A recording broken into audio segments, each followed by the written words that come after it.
Please আমাকে ছেড়ে দাও।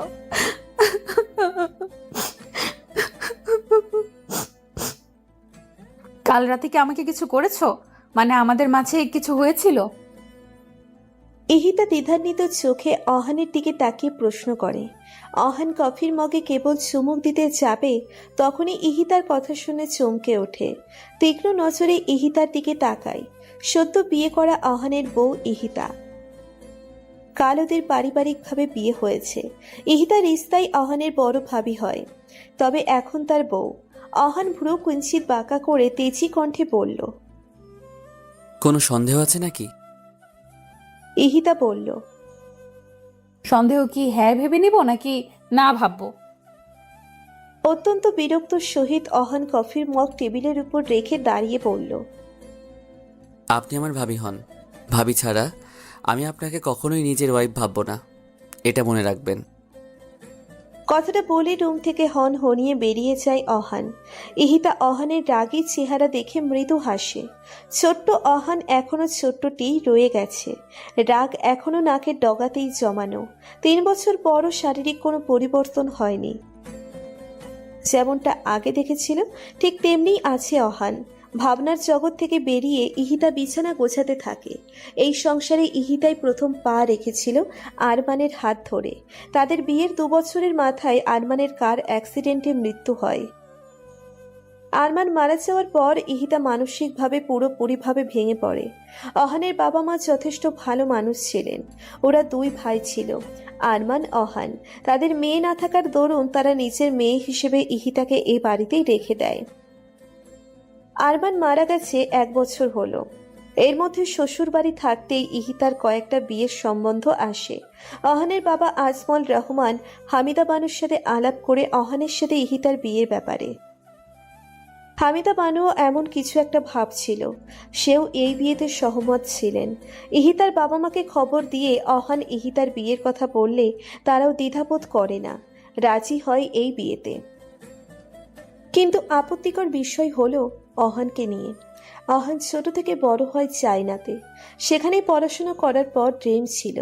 ডিপ্লোমা ইঞ্জিনিয়ারিং সম্পূর্ণ করেছে। সেখানের একটি কোম্পানিতে জব করছে অহান। ভালো স্যালারি পাওয়ার কারণে অহান সেখানে সেটেলড হতে চায়। কিন্তু 2 দিন আগে ওর মা হামিদা বানু জরুরি তলব দিয়ে বাংলাদেশে আসতে বলে।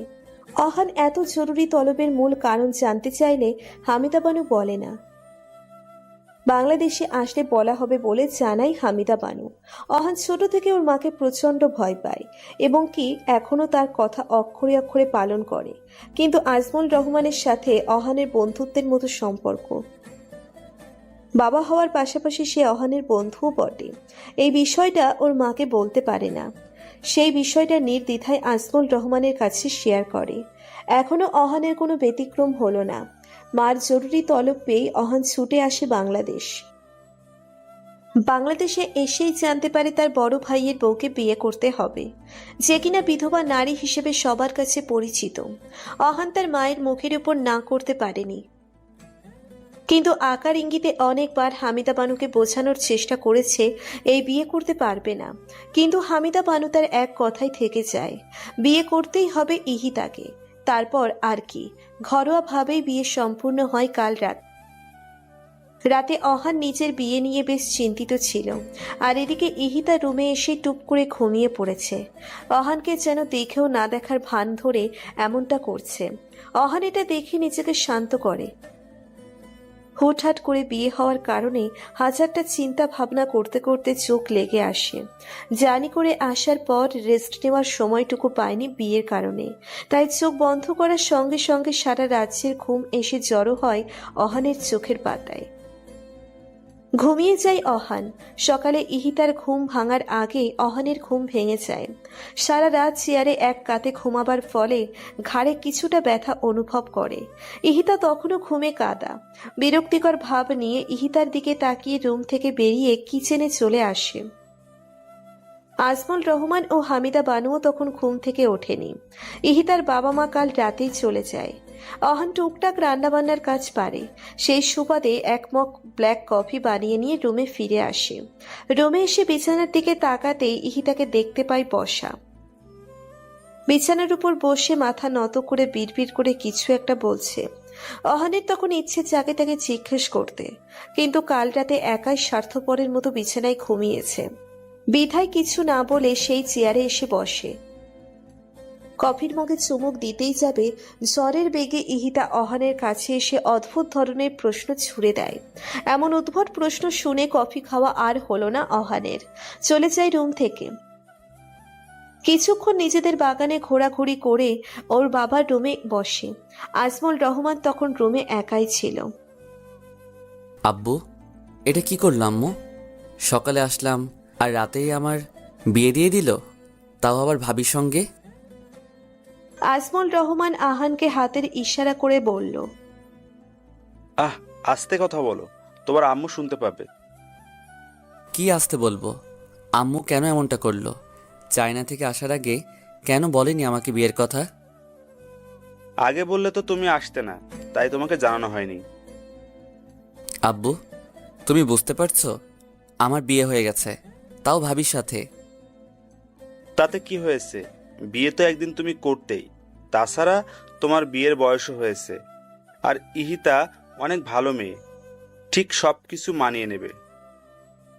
আব্বু, ভাবি আমার বড়। হ্যাঁ জানি, 1 বছরের বড়। এটা কোনো ব্যাপার না, আজকাল এগুলো কমন ব্যাপার।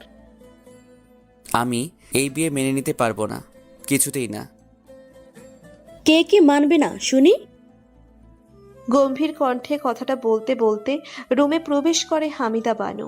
তীক্ষ্ণ নজর অহানের উপর পড়তেই চট করে দাঁড়িয়ে যায়। ওর আম্মুর এমন চাহনি দেখে অহান রীতিমতো ভয় পাচ্ছে। আজমল রহমান তার স্ত্রীর কাছে এসে বললেন, মানে অহন বলছে নতুন বিয়ে করেছে, কিভাবে কি মানিয়ে নেবে এই আর কি। হামিদা বানু আজমল রহমানের কথা শুনে অহনার দিকে তাকিয়ে বলে, তোমার আব্বু যা বলছে তা কি সত্যি? অহান মাথা নত করে উপরে নিচে দোলায়, যার উত্তর, হ্যাঁ। সেটা নিয়ে তোমাকে এত ভাবতে হবে না। ড্রয়িং রুমে এসো, নাস্তা রেডি। বলেই রুম ত্যাগ করলেন হামিদা বানু। অসহায় চোখে নিচের দিকে তাকিয়ে আছে অহান। আজমল রহমান তার ছেলের বিষয়টা বুঝতে পারছে। অহানের কাছে এসে কাঁধে হাত রাখতেই হাত সরিয়ে অহান রুম থেকে বের হয়ে যায়। অহান ড্রয়িং রুমে এসে চুপচাপ নাস্তা খেতে থাকে। ইহিতা এটা ওটা এগিয়ে দিচ্ছিল। অহানের একটা বিষয় খুব অবাক লাগে। অহান 1 বছর পর বাংলাদেশে এসেছে। হামিদা বানু তার নিজের ছেলেকে যত্ন আত্তি না করে ইহিতাকে করছে দেখে মনে হচ্ছে ইহিতা এ বাড়িতে আজ প্রথম এসেছে। ডিম ভাজা পরোটা অহনার সামনে দিয়ে ইহিতার প্লেটে উঠিয়ে দিচ্ছে। এসব দেখে অহান ইহিতার দিকে ক্ষোভ নিয়ে আর চোখে তাকায়। কোনো রকম খাবার খেয়ে রুমে চলে আসে। রাগে একা বিড়বিড় করে বলতে থাকে, এটাই দেখার ছিল, নিজের ছেলের চেয়ে ছেলের বউয়ের প্রতি এত মোহাব্বত। এটা কোনো কথা? ইহিতা চা হাতে রুমে প্রবেশ করে। অহানকে টেবিলে পা উঠিয়ে বসে থাকতে দেখে সামনে এসে বলে, অহান, পা নামাও। অহান কপাল থেকে হাত সরিয়ে কপাল কুঁচকে তাকায় ইহিতার দিকে। ইহিতা ঝাড়ি দিয়ে বলে, আমার দিকে তাকাতে নয়, চেয়ারের উপর থেকে পা সরাতে বলেছি। ঝাড়ি শুনে অহান চট করে মাথা নামিয়ে ফেলে। ইহিতা টেবিলের উপর চায়ের কাপ রেখে বলে, ঠান্ডা হওয়ার আগে চাটা খেয়ে নাও। আমি চা খাই না। এর নিচে যখন খেতেই হবে খাও। বলতে বলতে ইহিতা বিছানায় এসে বসে। অহান চরম বিরক্তি নিয়ে চায়ের কাপের দিকে তাকায়। ইহিতার ফোন হাতে নিয়ে অহানকে প্রশ্ন করে, তোমার কোনো গার্লফ্রেন্ড আছে? না। বয়ফ্রেন্ড? অহান চট করে ইহিতার দিকে ঘাড় ঘুরিয়ে তাকায়।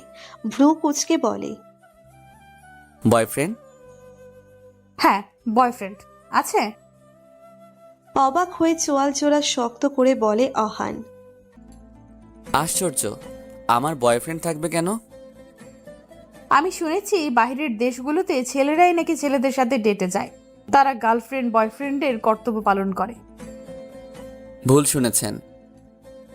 তাহলে তুমি বলতে চাইছো তোমার গার্লফ্রেন্ড বয়ফ্রেন্ড কোনোটাই নেই? না, নেই। বউ? যেখানে আমার গার্লফ্রেন্ডই নেই সেখানে বউ আসবে কোথা থেকে? কি আজগবি প্রশ্ন। সত্যিই নেই? না। এবার ইহিতা দাঁড়িয়ে গিয়ে রেগে কোমরে হাত রেখে বলে। তাহলে আমি কে? অহান এতক্ষণ বুঝতে পারল ইহিতার কথা পেঁচানোর মূল কারণ।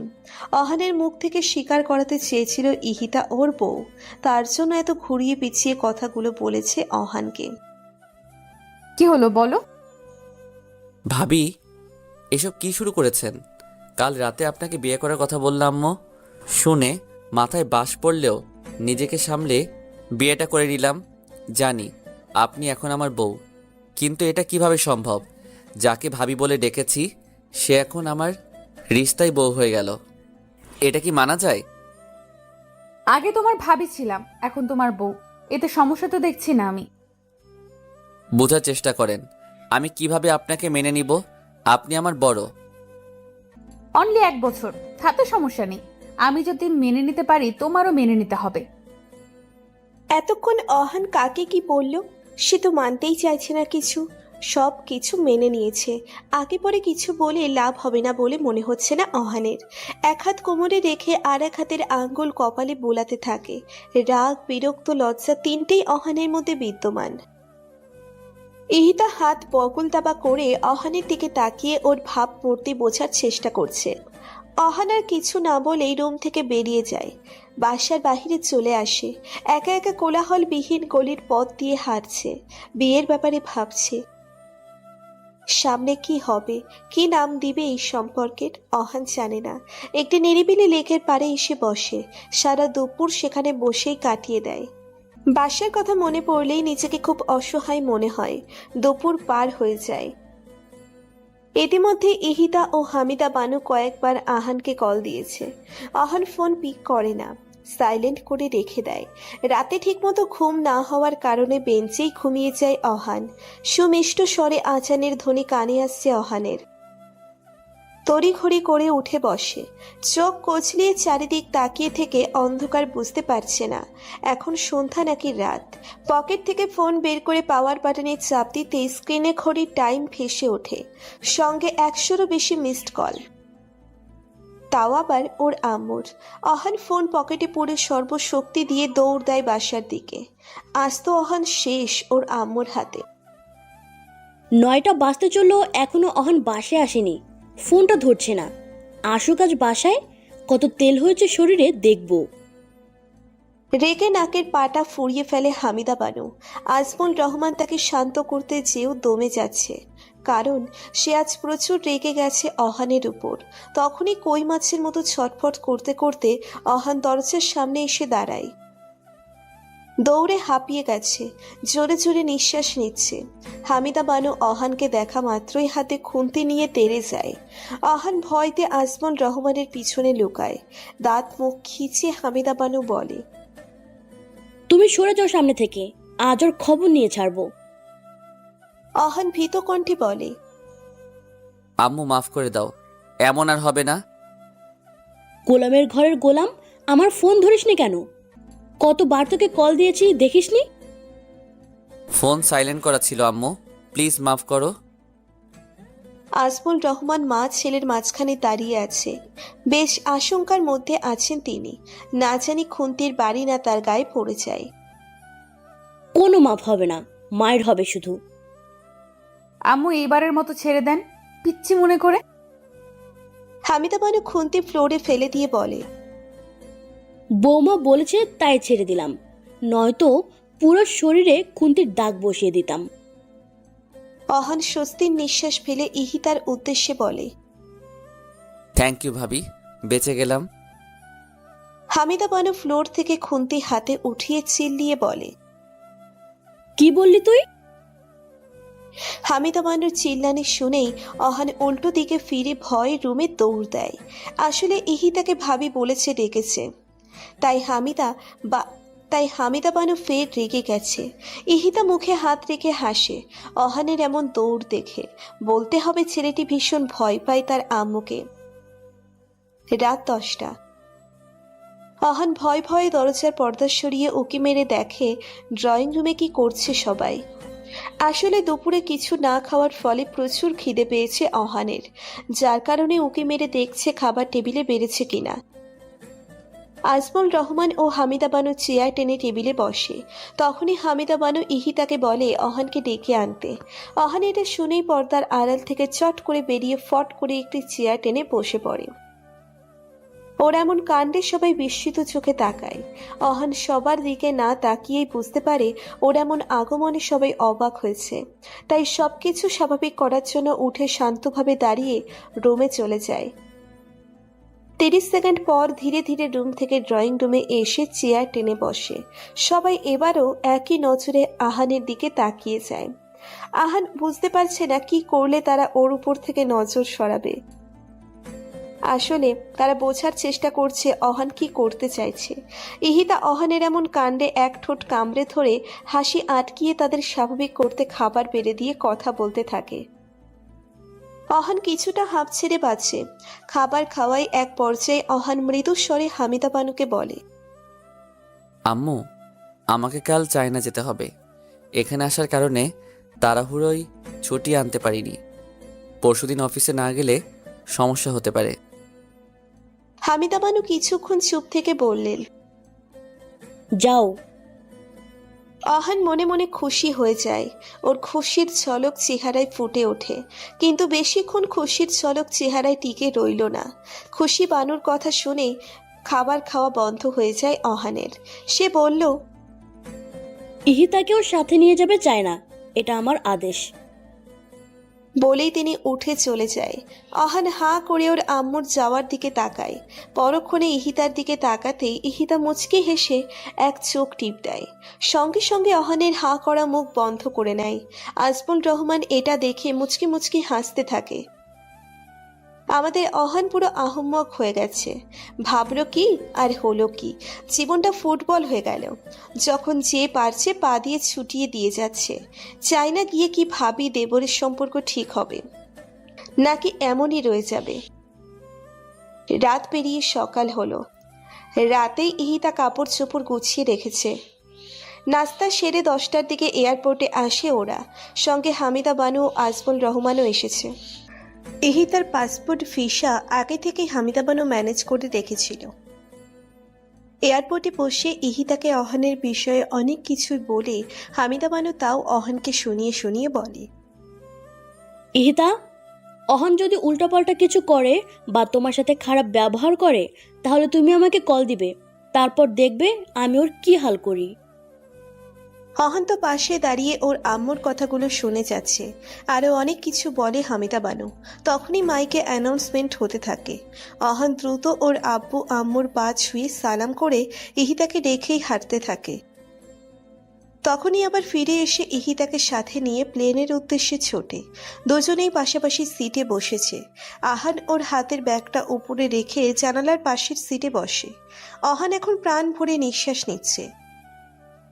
আর চোখে ইহিতার দিকে তাকিয়ে দেখে সে হাত দুটো পিছনের দিকে দিয়ে গলার কিছু একটা পড়ছে। যাই পড়ুক না কেন তাতে ওর কি। চোখ সরিয়ে নেয় অহান, কিন্তু পরক্ষণে মনে পড়ে ইহিতা প্রথম প্লেনে চড়েছে।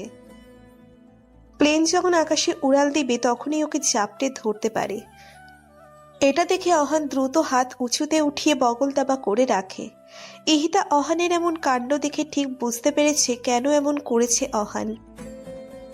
এই যে নিজেকে এত স্মার্ট ভেবো না, আমার এত ভয় নেই। ইহিতা কথাটা বলেই চোখে রুমাল বাঁধতে শুরু করে। অহান ইহিতার কথায় পাত্তা না দিয়ে একইভাবে বসে রয়। কিছুক্ষণের মধ্যে প্লেন আকাশপথে উড়াল দেয়। প্লেন এতটা ঝাঁকি লাগার পরও ইহিতার চোখে রুমাল পেঁচিয়ে হেলান দিয়েই বসেছিল। অহান এটা দেখে কিছু অবাক হলেও পরে সামলে নেয়। ওরা সকালের দিকে পৌঁছে যায়। বাংলাদেশে তখন রাত। এয়ারপোর্ট থেকে বেরিয়ে আসতেই ইহিতার দিকে কিছু লোক অদ্ভুতভাবে তাকিয়ে থাকে। তাকানোটাই স্বাভাবিক, কারণ ইহিতা তো তাদের মতো স্টাইলিশ ড্রেস আপ পরেছে। তারা দেখেই বুঝতে পারে এরা বাংলাদেশি নয়তো ইন্ডিয়ান। অহান একটা ট্যাক্সি ডেকে উঠে বসে। গাড়িতে বসে ইহিতা অহানকে বলে, তুমি যেখানে থাকো সেই ফ্ল্যাটটি কি তোমার কোম্পানি থেকে দিয়েছে? কোম্পানির এমডি তো আমার শ্বশুর, যে দিয়ে দিবে ফ্ল্যাট। বাঁকা করে বলার কি আছে, সোজাভাবে বললেই তো হয় ভাড়া থাকে। কেন আপনি জানেন না? না। ওয়াও, আমার ঘাড়ে ঝুলে পড়েছেন, অথচ আমার বিষয়ে কিছুই জানেন না। ফালতু কথা বলবে না অহান। আর তোমার মতো অসভ্য ছেলের বিষয়ে জানার আমার কোনো ইচ্ছে নেই। অহান রেগে সোজা হয়ে বসে, আঙ্গুল তুলে বলে, আমি অসভ্য? আপনি অসভ্য। কাল সকালে উঠেই আমাকে কি বলেছেন? রাতে কিছু হয়েছিল? হ্যাঁ বলেছি তো। তো মানে? আরে আমি সহজ সরল বাচ্চা ছেলে, ইন্টিমেট মানে কি সেটাও বুঝি না, আর আপনি আমাকে এসব জিজ্ঞেস করছেন? লজ্জা করেন আপনার? যত সব ফাউল। ইহিতা অহানের একটু সামনে গিয়ে ঘাড় কাত করে আস্তে করে বলে, তাহলে বন্ধের দিন ফ্ল্যাটে মেয়ে মানুষ নিয়ে এসে কি লুডো খেলো? ইন্টিমেট মানে বোঝো না? এমনিতেই ইহিতা অহানের কাছে এসেছে দেখে পিছনে সরে গেছে অহান। এখন আবার ওর বলা কথাটা শুনে অহানের চোখ রসগোল্লার মতো বড় হয়ে যায়। ইহিতা পিছিয়ে এসে বলে, এত বড় করে তাকালে চোখের মনি খুলে আমার হাতে এসে পড়। অহান বড় নিঃশ্বাস নিয়ে খুব কষ্টে একটা ঢোক গেলে স্লোলি ভাবে সামনে তাকায়। এমন ভাবে বসে রয় দেখে মনে হচ্ছে পাশে শান্তশিষ্ট লেজ বিশিষ্ট একটি বিড়ালের বাচ্চা বসে আছে।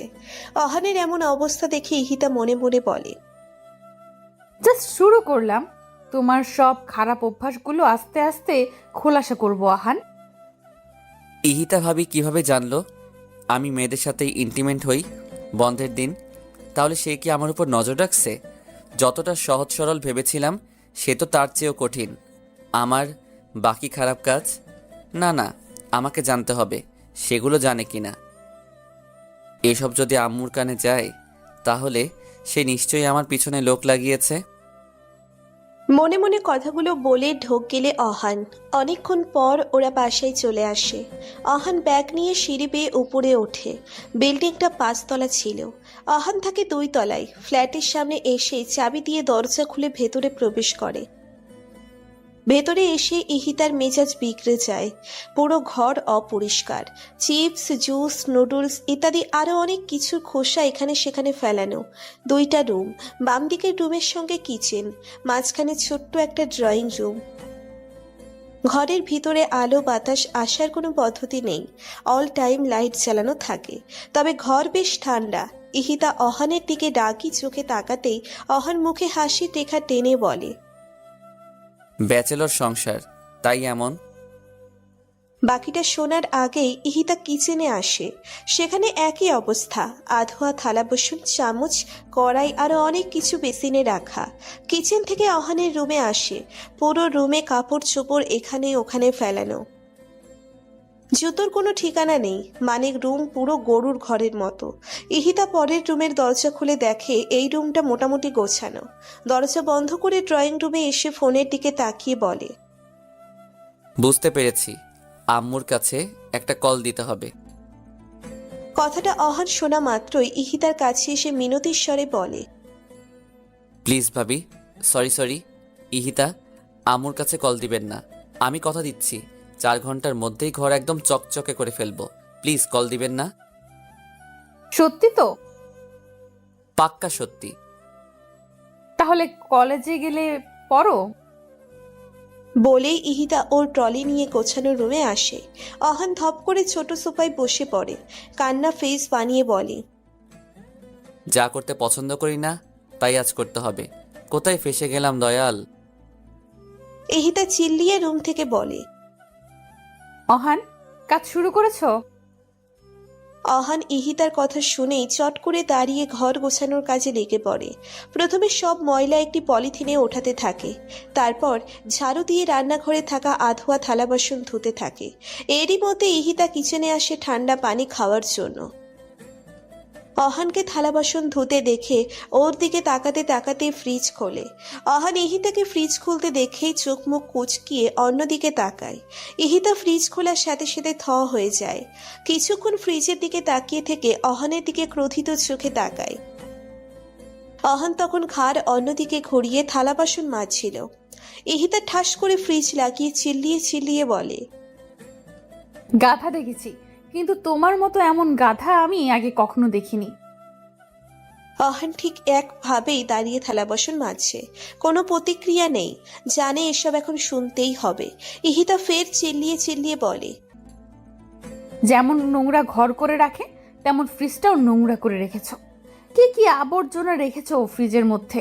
পচা সবজি, খালি ক্যান, খালি পানি, তার সাথে দুধের বোতল, বাসি তরকারি, ডিমের খোসা, এমনকি দাঁত মাজার পেস্ট ব্রাশও সেখানে রেখে দিয়েছো। ছি! অহানের কোনো পরিবর্তন হয়নি, একইভাবে দাঁড়িয়েই থালা বাসন ধুতে ব্যস্ত। তুমি এত নোংরা কবে থেকে হলে? সবার সামনে তো খুব স্মার্টনেস দেখাও, আর ভেতরে নোংরা কোথাকার। ইহিতার কথাই এবার পাল্টা জবাব দেয় অহান, থালা বাসন হাত থেকে ঠাস করে রেখে বলে, আমার ঘর, আমার রুম, আমার ফ্রিজ, আমি যা মন চাই তাই করতে পারবো, তাতে আপনার কি? আমাকে নোংরা বলার আপনি কে? ইহিতা অহানের কথা শুনে কিছুক্ষণ চুপ করে থেকে বলে, আচ্ছা, আমি কি তোমার সেটা আম্মুকেই কল দিয়ে জিজ্ঞেস করি। ওয়েট। বলেই কল দিতে নিলেই তখনই ইহিতা ওর পায়ের কাছে কিছু একটা অনুভব করে। তাকিয়ে দেখে অহান ইহিতার 2 পা জড়িয়ে ধরে রেখেছে। ইহিতা এক ভ্রু উঁচু করে বলে, কি?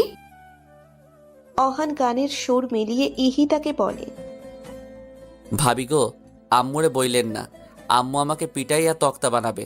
ও ভাবি গো, মাফ করেন। ইহিতা মুখে হাত রেখে মিটমিটিয়ে হাসে। ওর এখন মন চাইছে খিলখিল করে হাসছে অহানের কাণ্ড দেখে, কিন্তু কোনো রকম হাসি থামিয়ে ভারী কণ্ঠে বলে, ওঠো। না, আগে বলেন আম্মুরে কল দিবেন না? আচ্ছা যাও, কল দিব না। এবার উঠো, থালা বাসন ধুয়ে নাও, আর হ্যাঁ, ফ্রিজও সুন্দর করে পরিষ্কার করবে। ওকে। অহান খুশি হয়ে পা ছেড়ে উঠে দাঁড়ায়। ইহিতা চলে যাওয়ার সময় বলে, আমাকে ভাবি বলে ডেকেছো, নেক্সট টাইম যেন আর না শুনি। নাম ধরে ডাকবে আমার। অহান মনে মনে ইহিতার উপর ক্ষোভ নিয়ে কাজ করতে থাকে। অহানের ভালো দিনগুলোতে খুব বেশি মিস করছে এখন। কান্না ফেস বানিয়ে থালা বাসন ধুতে থাকে। 3 ঘন্টা পর কিচেন, ফ্রিজ, ড্রয়িং রুম পরিষ্কার করা শেষ। এয়ারপোর্ট থেকে আসার পর কিছুই খাওয়া হয়নি অহানের। ইহিতাও খায়নি। খালি পেটে এত এত কাজ করে অহান টায়ার্ড। গলায় তোয়ালে ও হাতে বালতি নিয়ে ওর রুমের দিকে ধীরে ধীরে এগিয়ে যাচ্ছে। ঘামে মনে হচ্ছে গোসল করে দিয়েছে। এত কাজ অহান কখনোই করেনি। আজ এত কাজ করতে করতে জিহ্বা বাহিরে এসে পড়েছে। বালতিতে পানি নিয়ে নিচের রুমে যাচ্ছে রুম মোছার জন্য। একবার রুমে দিতেই কলিং বেল বেজে ওঠে। আহান বালতি রেখে দরজা খুলতে নিলেই ইহিতা রুম থেকে বের হতে হতে বলে, আই না, দরজা খুলবে না তুমি, তোমার হাতে ময়লা। অহান ওর হাত দুটোর দিকে তাকালো। কই, ময়লা তো দেখছে না। ইহিতার দিকে গাল ফুলিয়ে তাকায়। এত কাজ করেছে, ময়লা তাকাতেই পারে, তাই বলে কি দরজা খোলা নিষিদ্ধ? একটু পরে আবার না বলে বসে, গায়ে ময়লা, পাশে থেকে বের হও। কথাগুলো মনে মনে আওড়াচ্ছে অহান। ইহিতা দরজা খুলে দেয়। হাসি মুখে একটি যুবক ভেতরে আসে। যুবকটি আগে থেকেই ইহিতাকে চিনত। সে ছিল অহানের কাছের বন্ধু রিফাত। তারা একসাথেই চায়না এসেছে। একই অফিসে কাজ করলেও তাদের ফ্ল্যাট ভিন্ন। রিফাত এই বিল্ডিংয়ের 3 তলায় থাকে। ইহিতা ঠোঁটে হাসি ফুটিয়ে বলে, আরে রিফাত যে, কেমন আছো? ভালো আছি ভাবি, আপনি কেমন আছেন? এই তো আছি। তা আপনি? কথাটা বলে শেষ করার আগেই অহানের দিকে চোখ পড়ে। রিফাত জিজ্ঞেস করে, ভাবি, এই ছেলেটাকে চেহারায় ময়লা মাখানো, আপনাদের বাসায় নতুন কাজের লোক নাকি? আর আহান কোথায়? ওকে দেখছি না যে। ইহিতা প্রথম হেসে দিয়েও আবার মুখে হাত রেখে হাসি থামায়। বলে, অহান এখানে সেখানেই আছে, ভেতরে এসো, বসো। না ভাবি, আমি এখন বসবো না। দেখে মনে হচ্ছে ঘর পরিষ্কার করা হচ্ছে। ভালো করে পরিষ্কার করান। অহান শালায় জন্মের নোংরা, ঘর অপরিষ্কারেই রেখে দেয়। আমি যাই, পরে আসবো না আবার। বলেই রিফাত দ্রুত বাসা থেকে বের হয়ে যায়। আসলে রিফাত জানতো এটাই অহান, তাই একটু মজা নিয়ে গেল অহানের সাথে। ইহিতা মিটমিটিয়ে হেসে দরজা বন্ধ করে দেয়। অহান রিফাতের কথায় ডাকে ফুসফুস করছে। কাজ করতে করতে চেহারায় হাল খারাপ হয়ে গেছে অহানের। তাহলে বুঝুন কত কাজ করেছে আজ অহান। ইহিতা ভারী কণ্ঠে বলে, এইভাবে দাঁড়িয়ে না থেকে তাড়াতাড়ি ঘর মুছে গোসল করে এসো। চেহারার যেই হাল করেছো তাতে রিফাতের কথাই সত্যি ছিল। কথাটা বলে ইহিতা এক মুহূর্ত না দাঁড়িয়ে চলে আসে রুমে। অহান বেচারা বালতি নিয়ে এক বুক কষ্ট নিয়ে রুমে চলে আসে। কান্না ফেস বানিয়ে রুম জোরে জোরে মুছতে থাকে। সময় কেটে যায়, 1টা বেজে গেছে। ইহিতা গোসলে অনেক আগেই করে নিয়েছে। এদিকে অহান গোসল করে তোয়ালে পেঁচানো অবস্থায় শুয়ে পড়ে বিছানায়। আজ অনেক কাজ করেছে সে। মনে পড়লেই অহানের রাগে কাঁদতে ইচ্ছে করছে। ইহিতা উঠতেই কলিং বেল বেজে ওঠে। রুম থেকে বেরিয়ে দরজা খুলে দেখে খাবার ডেলিভারির লোক এসেছে। ইহিতা খাবার অর্ডার করেছিল। টাকা দিয়ে খাবারগুলো নিয়ে সার্ভ করে ছোট্ট টেবিলে রাখে। চিল্লিয়ে অহানকে ডাকে খাবার খেতে। ইহিতা টিভি অন করে খাবার খাচ্ছে। অহানের শরীর কাজ করতে করতে অনেকটা দুর্বল হয়ে গেছে, যার দরুন হেলে দুলে হেঁটে ড্রয়িং রুমে আসে। খাবারের প্লেট হাতে নিয়ে দ্রুত খেতে শুরু করে। ইহিতা অহানের দিকে তাকিয়ে ভালো করে পর্যবেক্ষণ করে নেয়। অহানের পরনে 3/4 প্যান্ট, সেটার হাঁটুর দিক থেকে কিছু অংশ ছেঁড়া, হাত কাটা গেঞ্জি। অহানকে পর্যবেক্ষণ করার পর খাওয়াই মন দেয়। অহান খিদের চোটে ইহিতার আগে খাওয়া শেষ করে। হাত ধুয়ে উঠে চলে যেতে নিলে ইহিতার ডাকে থেমে যায়। পিছনে ফিরে বলে, কি? এটা পড়ো। একটা কাগজের খাম অহানের দিকে এগিয়ে দেয় ইহিতা। এটা কি? রুলস। কিসের? কার? তোমার জন্য পড়ো। আমার রুলস মানে? এখন এখানে থাকতে হলে কি আমাকে রুলস মেনে চলতে হবে? ইহিতা পানির মগ টেবিলের উপর রেখে বলে, অবশ্যই। পারবো না। আমি পারবো। কি? আম্মুকে কল দিন। অহান কথাটা শুনেই রাগে চোয়াল জোড়া শক্ত করে ফেলে। অনিচ্ছা সত্ত্বেও কাগজের খাম হাতে নিয়ে খুলে পড়তে থাকে। রুলসের 1 নাম্বারটি ছিল প্রতিদিন সকালে যথারীতি সময় উঠে নাস্তা তৈরি করতে হবে, তারপর অফিসে যাবে। দুপুর ও রাতের রাস্তা ইহিতাই করবে। অফিস থেকে এসে ঘরের সব কাজও করতে হবে অহানের। প্রথমটা পড়েই ইহিতার দিকে তাকায়। ইহিতা অহানের দিকে তাকিয়ে বলে, নেক্সট। দ্বিতীয় রুলস ছিল কোনো মেয়েদের সাথে কথা বলা তো দূর, নজরেও তাকানো যাবে না। সব মেয়েদের আপু বলে রাখতে হবে। তৃতীয় রুলস ছিল কোনো ধরনের নেশা জাতীয় দ্রব্য পান করা যাবে না, সেটা সিগারেটই হোক না কেন। আর 10টার আগে বাসায় আসতে হবে। মাঝে মাঝে অফিসে কাজ থাকে, তখন লেট করে বাসায় আসতে হয় আমার। সেই ব্যাপার ভিন্ন। চতুর্থ নাম্বার রুলস ছিল ইহিতার সব কথা পাই টু পাই শুনতে হবে, আর না হলে জাস্ট একটা কল যাবে বাংলাদেশে। রাগে অহান চোখ বন্ধ করে নেয়।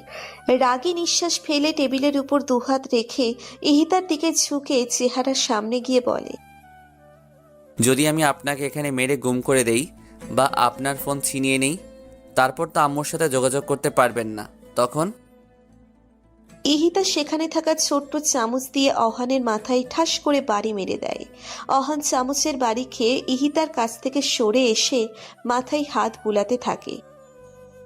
ইহিতা টেবিলের নিচ থেকে ফোন বের করে টেবিলের উপর রেখে লাউড স্পিকারে দেয়।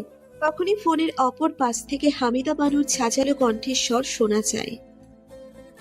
নবাবজাদার ঘরে হারামজাদা, তোর এত বড় সাহস, তুই আমার মাইয়ারা গুম করে ফেলবি বলছিস, আবার ফোন ছিনিয়ে নিবি? তোরে আমি ব্লেন্ডারে ভরে জুস বানিয়ে খাবো। নিজের মায়ের এমন ছাঁচালো কণ্ঠের স্বর শুনে অহান বড় চেয়ে ঢোক গেলে আমতা আমতা করে বলে, আম্মু, আমি তো ইহিদার সাথে মজা করছিলাম, তুমি এটা সিরিয়াসলি নিচ্ছ কেন? শোন হারামজাদা, এখন যেটা বলছিস সেটা যেন মজা পর্যন্ত সীমাবদ্ধ থাকে। যদি ইতিহার কিছু হয় রে, তোকে মেরে তারপর আমি ক্ষান্ত হব। আর ইতিহা তোর ভাবি নয়, বউ হয়, কথাটা মনে রাখিস। বলেই লাইন কেটে দেয় হামিদা বানু। অহান কপালে হাত রেখে বসে পড়ে সোফায়। ইহিতা বাঁকা হেসে খেয়েই যাচ্ছে। অহান যে এমন কিছু বলবে সেটার ধারণা ইহিতা আগেই করেছিল, তাই তখন অহানের আড়ালে হামিদা বানু কল দিয়ে লাইনে রেখেছিল। ছোট্ট টেবিলের উপরে খাবার রেখে ফ্লোরে বসে খাচ্ছিল ইহিতা, আর ফোন তার পাশেই রেখেছিল, যার কারণে হামিদা বানু অহানের বলা কথাগুলো সহজেই শুনতে পায়। ইহিতা প্লেটে হাত ধুয়ে উঠে দাঁড়িয়ে রুমে যাওয়ার আগে বলে যায়, টেবিল পরিষ্কার করে প্লেটগুলো ধুয়ে রেখো। অহান চেয়ার আর কান্না ভাব ফুটিয়ে ময়লা প্লেট বেসিনে রাখতে লাগলো।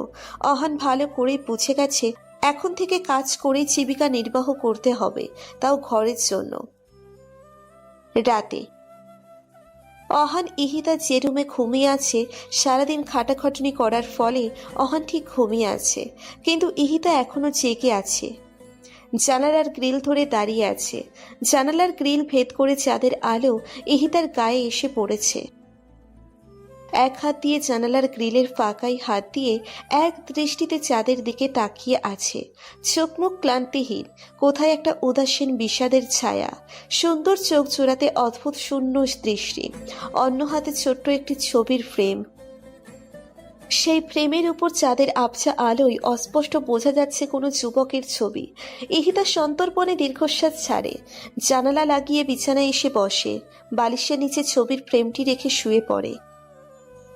সকালে ছবির অ্যালার্মের শব্দে ঘুম ভাঙে অহানের।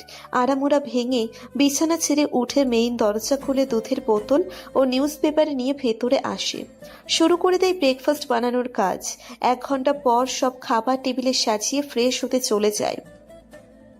ততক্ষণে ইহিতা ঘুম থেকে উঠে গেছে। বাহিরে এসে খাবার রেডি দেখে ফোনে একটা ছবি তুলে হামিদা বানুর কাছে পাঠায়। অহান পুরো অফিসের জন্য রেডি হয়ে বের হয়। ইহিতার খাবারের প্লেট আর অহানের খাবারের প্লেট আলাদাভাবে রাখা ছিল।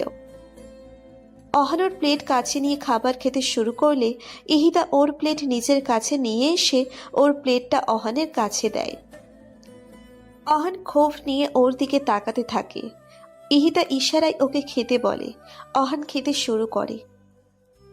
খাওয়ার পর্ব ঠিকঠাক থাকলেও যখন অহান অফিসে যাবে তখন ঘটে বিপত্তি। ইহিতা অহানকে অদ্ভুতভাবে রেডি করিয়ে দেয়। যেমন মাথায় তেল দিয়ে মাঝখান থেকে সিথি করে দিয়েছে, শার্টের হাতা ভোলা টানা খুলে বোতাম লাগিয়ে শার্ট ইন করে দিয়েছে। পুরো ঠিকঠাক করানোর পর ইহিতা একটা ছবি তোলে, গালে হাত দিয়ে অহানের দিকে তাকিয়ে বলে, এবার ঠিক আছে?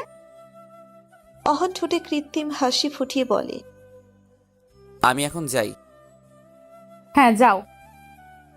অহান কান্না ফেস নিয়ে দরজা খুলে বের হতে থাকে। কি ছিল আর এখন কি হয়ে গেল? সেই স্মার্ট ড্যাশিং লুক আলা অহান এখন খেতে পরিণত হয়েছে। এটা কোথাকার বিচার? আজ অফিসে গেলে ইজ্জত যাবেই, এতে কোনো সন্দেহ নেই। অফিসে এসে অহানের ইজ্জতের ফালুদা হয়ে যায়। সবার ওকে দেখে অদ্ভুতভাবে তাকিয়ে আছে। যে মেয়ে কর্মচারীদের সাথে অহান ফ্ল্যাট করত, তারাও এখন ওকে দেখে মুখ চিপে হাসছে। সবার কাছে এখন অহান হাসির পাত্র কেবল। অহান বেচারা মুখ ভার করে নিজের স্থানে এসে বসে, কিন্তু বেশিক্ষণ বসে থাকতে পারে না। তার আগেই বসের পিএ এসে অহানকে ডাকে। অহান বসের সাথে দেখা করতে তার কেবিনে আসে। ছুটি না নিয়ে যাওয়ার ফলে প্রথমে বস ওকে বকাঝকা করে, পরক্ষণে অহানের এমন নতুন পরিবর্তন দেখে হেসে দেয়। অফিসের বসও তাকে দেখে হেসেছে। এর চেয়ে খারাপ কিছু আর কি হতে পারে? অফিসের অহান ছিল হ্যান্ডসামদের মধ্যে দ্বিতীয় ব্যক্তি। সবার সাথে ভাব দেখিয়ে কথা বলতো, আর আজ সেই অফিসের মধ্যে আনস্মার্টদের মধ্যে একজন। অহান চুপচাপ নিচের সিটে বসে কাজ করতে থাকে। আশেপাশের কর্মচারীরা যা বলছে সব চুপচাপ শুনে যাচ্ছে। তখনই ওর কাছে রিফাত আসে। অহানের কাঁধে হাত রাখতেই পিছনে ফিরে তাকায় অহান। সঙ্গে সঙ্গে রিফাত চমকে যায়। এ কাকে দেখছে সে? যে ছেলে তার স্মার্টনেস দেখিতে সবাইকে জেলাস ফিল করাতো, আর আজ তার এমন করুণ হাল। খুব ভাববার বিষয়। রিফাত কিছু বলতে যাবে তখনই অহান রিফাতের কোমর পেঁচিয়ে ধরে এমন অবস্থার জন্য কান্না করতে থাকে। সব কর্মচারীরা আরও আগ্রহ নিয়ে ওদের দুইজনের দিকে তাকিয়ে আছে। রিফাত এটা দেখে অহানের পিঠে হাত রেখে বলে, সবাই দেখছে, কান্না থামা অহান। অহান চট করে রিফাতের কথা শুনেই ওকে ছেড়ে দিয়ে সোজা হয়ে বসে বলে, আমি কান্না করছিলাম না, কান্নার অভিনয় করছিলাম। এই ছেলে কখনো শুধরাবে না। লাঞ্চ টাইমে অহান রিফাতকে সব কিছু খুলে বলে, সাথে কালকের বলা কথার জন্য গালে একটা পাঁচও মেরেছে, যার কারণে রিফাতের গাল লাল হয়ে আছে।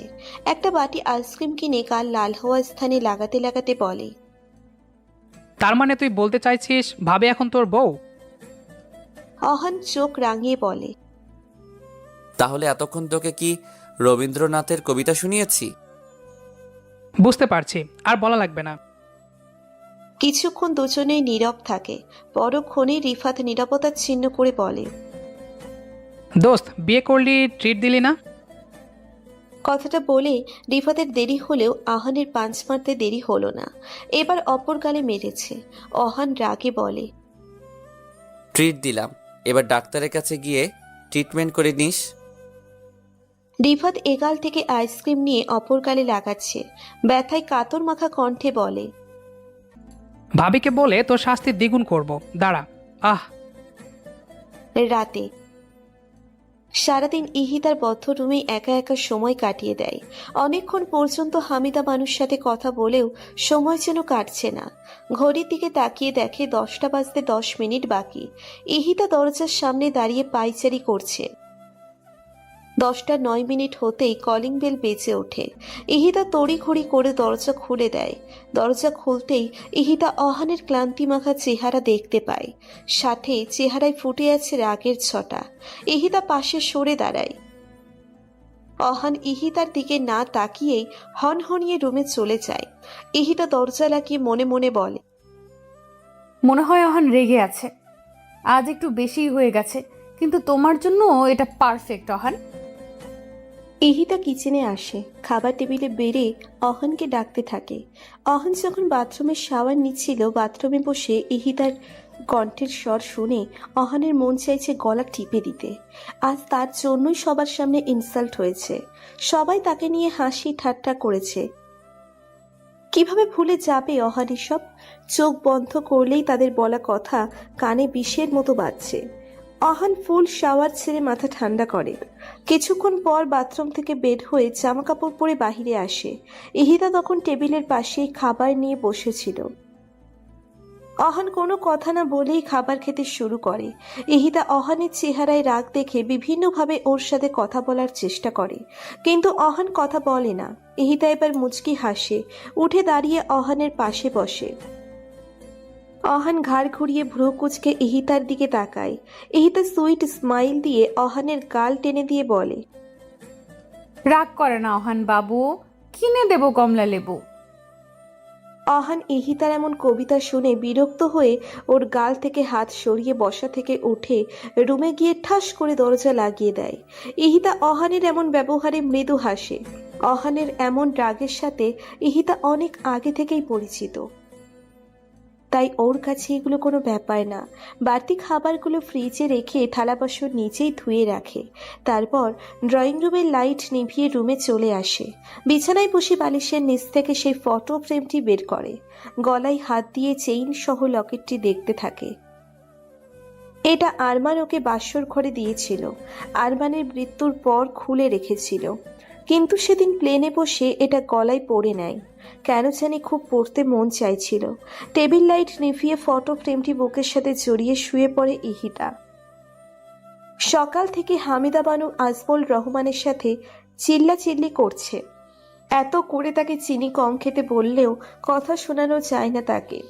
আজমল রহমানের ডায়াবেটিস, তাই হামিদা বানু তাকে চিনি কম খেতে বললেও সে তার বারণ শোনে না। এই জন্য সকাল থেকেই চিল্লাচিল্লি শুরু করেছে সে। আজমল রহমান বেশ আরামে কানে তুলো গুজে ইজি চেয়ারে বসে পেপার পড়ছে। হামিদা বানুর কথা সে কিছু শুনছে না। সকালে অহানের ডাকে ইহিতার ঘুম ভাঙে। বিছানা থেকে উঠতেই মাথাটা চক্কর দেয়। কিছুক্ষণ বসে থেকে তারপর ফ্রেশ হয়ে বাহিরে আসে। আজ বেশ লেট হয়ে গেছে অহানের, তাই ইহিতাকে রেখেই নাস্তা খাচ্ছে অহান। ইহিতা নাস্তা খেতে বসার আগে অহান পানি খেয়ে দরজা খুলে বের হতে নেয়, কিন্তু পেছন থেকে ইহিতার ডাকে থেমে যায়। অহান প্রচুর বিরক্ত হচ্ছে। সে জানে ইহিতা কেন তাকে ডেকেছে, আবার কালকের মতো ক্ষেত বানাবে, কিন্তু ইহিতা এমন কিছু করে না আজ। অহানের সামনে এসে চুলগুলো হাত দিয়ে ঠিক করে নেয়, শার্টের কলার নামিয়ে হাতের বোতাম লাগিয়ে দেয়। তারপর অহানের কাছ থেকে দূরে সরে চোখের ইশারায় যেতে বলে। অহান দ্রুত চলে যায়। সিঁড়ি দিয়ে নামতে নামতে অহান হাতঘড়ি দেখতে থাকে। আজ অনেক লেট সে। ট্যাক্সি করে কোনো মতে অফিসে পৌঁছেই কারোর সাথে কথা না বলে নিজের কাজ করতে থাকে। আজকে আর কেউ অহানকে দেখে হাসাহাসি করেনি, সব কিছু স্বাভাবিকই ছিল। ইহিতা ফ্ল্যাট থেকে নিচে নেমে বাহিরের পরিবেশটা দেখছে। সব কিছু ভিন্ন হতেই হবে, কারণ এটা তো আর বাংলাদেশ নয়। পাশের বিল্ডিংয়ের কিছু বাচ্চারা বল নিয়ে খেলছে। ইহিতা বাচ্চাদের দিকে কিছুক্ষণ তাকিয়ে থাকে। তখনই একজন যুবক ও যুবতী তাদের দুজনকে কথা কাটাকাটি করতে দেখে তাদের মধ্যে কোনো বিষয় নিয়ে ঝগড়া লেগেছে। ছেলেটি মেয়েটিকে মানানোর চেষ্টা করছে, কিন্তু মেয়েটি গাল ফুলিয়ে অভিমান নিয়ে দাঁড়িয়ে আছে। তাদেরকে দেখে ইহিতার বুক চিরে দীর্ঘশ্বাস বেরিয়ে আসে। ঠোঁটে বিষাদময় হাসি ফুটিয়ে বাসার ভেতর চলে যায়। সিঁড়ি বেয়ে উঠতে উঠতে ইহিতার চোখ থেকে পানি ঝরতে থাকে, কিন্তু ইহিতা তোয়াক্কা করে না। এক পর্যায়ে ইহিতা সিঁড়িতে বসে পড়ে, হো হো করে কেঁদে দেয়। চাপা কান্না যে আর বুকের মাঝে দমিয়ে রাখতে পারছে না। খুব মনে পড়ছে আরমানের কথা, তার সাথে কাটানো মুহূর্তের কথা। এখন নিজেকে বড্ড একা মনে হচ্ছে। তাকে সামলানোর মতো এখানে কেউ নেই, সে একা। লাঞ্চ টাইমে অহান একা বসে কিছু একটা ভাবতে থাকে। রিফাত পাশে বসেই নীরবে কফি খেয়ে যাচ্ছে। আমার ভালো দিনগুলো সে মাটি করে দিয়েছে। না পারি মেয়েদের সাথে ঠিক করে কথা বলতে, না পারবো ফুর্তি করতে। কয়দিন ধরে নেশাও করতে পারছি না। ইয়াবার প্যাকেট কাল রাতে রুমে খুঁজে পায়নি। নিশ্চয়ই ইহিতা ভাবে ফেলে দিয়েছে। এমনভাবে চলতে দিলে হবে না, আমি পুরো বরবাদ হয়ে যাব। আমাকে কিছু করতে হবে। আজকে থেকে সে নয়, বরং আমি তাকে জ্বালাবো। কিভাবে সেটা সে বুঝতেই পারবে না। অহানের ভাবনা চিত ঘটে রিফাতের ডাকে। অহান ভাবনাকে পাশে ফেলে কফি খেতে থাকে। আজ অহান আর রিফাত বাসায় তাড়াতাড়ি ফিরেছে। অহান ফ্রেশ হয়ে ওর প্রথম কাজ আইডিয়া কাজে লাগায়। ড্রয়িং রুমে লম্বা করে সয়াবিন তেল ফেলে রাখা। মনে মনে অহান ইহিতার পড়ে যাওয়ার দৃশ্যের কথা ভেবে বেশ খুশি হয়। তেলের বোতল জাগা মতো রেখে শয়তানি হাসি দিয়ে রুমে এসে দরজা লাগিয়ে অপেক্ষা করতে থাকে। ইহিতা বাইরে এসে ড্রয়িং রুমের ফ্লোরে পা রাখতে যাবে, তখনই কিছু একটা দেখতে পায়। বসে হাত দিয়ে দেখে এটা তেল। ইহিতা মুচকি হাসে। ভালো করেই বুঝতে পারে এটা কার কাজ আর কেন করেছে। ইহিতা অহানের আইডিয়াকে একটু ভিন্ন দিকে মোড় ঘুরিয়ে দেয়। ওর রুমের সামনে তেল ফেলে রাখে, তারপর রুমে চলে আসে। অনেকক্ষণ পরও অহান ইহিতার চিৎকারের আওয়াজ শুনতে পাচ্ছে না দেখে রেগে যাচ্ছে। দরজা খুলে এক পা বাইরে রাখতেই থপাস করে চিৎপাত হয়ে পড়ে যায় অহান। কিছু পড়ে যাওয়ার শব্দ শুনে ইহিতা রুম থেকে বের হয়। দরজার সামনে দাঁড়িয়ে ইহিতা অহানের দিকে গম্ভীর মুডে তাকিয়ে থাকে।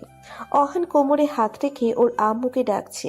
ইহিতাকে দেখে শান্ত ভঙ্গিতে বলে, পানি ছিল তাই স্লিপ কেটে পড়ে গেছি। শুনেই ইহিতার রুমে চলে আসে। রুমে এসে মুখে হাত দিয়ে থাকে। অহান চিত হয়ে শুয়ে পড়ে। মনে মনে বলে, কে পড়ার কথা ছিল আর কে পড়ে গেল, এই আইডিয়া ক্যান্সেল। সকালে ইহিতা তাড়াতাড়ি ঘুম থেকে উঠেছে। অহান ইহিতাকে উঠতে দেখে ওর নতুন প্ল্যান শুরু করে। ফ্রিজের লাইনের তারের সাথে কিছু একটা করে লাইন তার কেটে দেয়। ইহিতা যখন কিচেনে আসছিল তখন অহানকে ফ্রিজের কাছে বসে থাকতে দেখে আড়ালে লুকিয়ে যায়। ইহিতা বুঝতে পারে অহানকে নতুন কোনো ফাঁদে ফেলার চেষ্টা করছে। ঈশিতা হাসে। অহান ওর কাজ সেরে ডিম অমলেট বানাতে শুরু করে। এখন অহান ইহিতার কিচেনে আসার অপেক্ষা করছে। অহানের অপেক্ষা অবসান ঘটে। ইহিতা কিচেনে এসে অহানের দিকে তাকিয়ে ফ্রিজ থেকে একটি ঠান্ডা পানির বোতল বের করে নিয়ে চলে যায়। অহান বোকা হয়ে যায়। এতক্ষণে তো ইহিতার কারেন্টের শক খাওয়ার কথা, খেলো না কেন? ফ্রিজের সামনে এসে বিষয়টা ভালো করে পর্যবেক্ষণ করলো। তারপর এক হাত দিয়ে ফ্রিজ খুলতে নিলেই চরমভাবে শকড খায়। শক খেয়ে কাঁপছে অহান। একটু পরেই আপনা আপনি শক খাওয়া বন্ধ হয়ে যায়। হাত সরিয়ে নিয়ে অহান জোরে জোরে নিঃশ্বাস নেয়। ইহিতা ধরলো তখন কিছু হলো না, আর আমি ধরলাম তখনই শখ। রেগে কথাটা বলেই যে তারগুলো লাগিয়েছিল সেগুলো ছিঁড়ে ফেলে অহান। রাগে কিচেন থেকে বের হয়ে যায়। এহিতা কিচেনে এসে অহানের এমন অবস্থা দেখে অনেক মজা পায়। কিচেন থেকে বেরিয়ে রুমে চলে যায়। আসলে ইহিতা যখন পানি নিতে ফ্রিজের কাছে আসবে তার আগেই মেইন সুইচ অফ করে দেয়। তাই নিঃসংকোচে ফ্রিজ থেকে পানি নিয়ে চলে যায় এবং মেইন সুইচ অন করে দেয়। যখনই অহান ফ্রিজ খোলার জন্য হাত বাড়ায় তখন সে শক খায়। বেচারা অহান তার কাছে এসব বেমালুম। 3 দিন কেটে যায়। অহান এই 3 দিনে ইহিতাকে ওর ফাঁদে ফেলতে পারেনি। কোনো না কোনো ভাবে ইহিতা অহানের ফাঁদে ধরে ফেলেছে। অহান আর ইহিতা এমন লুকোচুরি খেলা বেশ ভালোই চলেছে এই 3 দিনে। শেষে অহান হার মেনে নেয়। আজ অহানের অফ ডে, তাই সে ইহিতাকে নিয়ে ঘুরতে বের হয়। তাও ওর আম্মুর কথায়।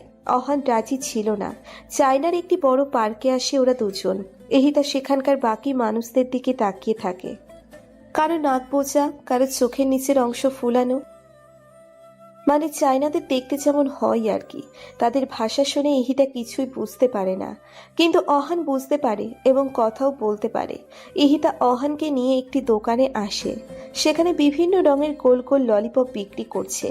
ইহিতা অহানকে কিনে দিতে বললে অহান প্রথমে মুখ ঘুরিয়ে রাখলেও পরে কিনে দেয়।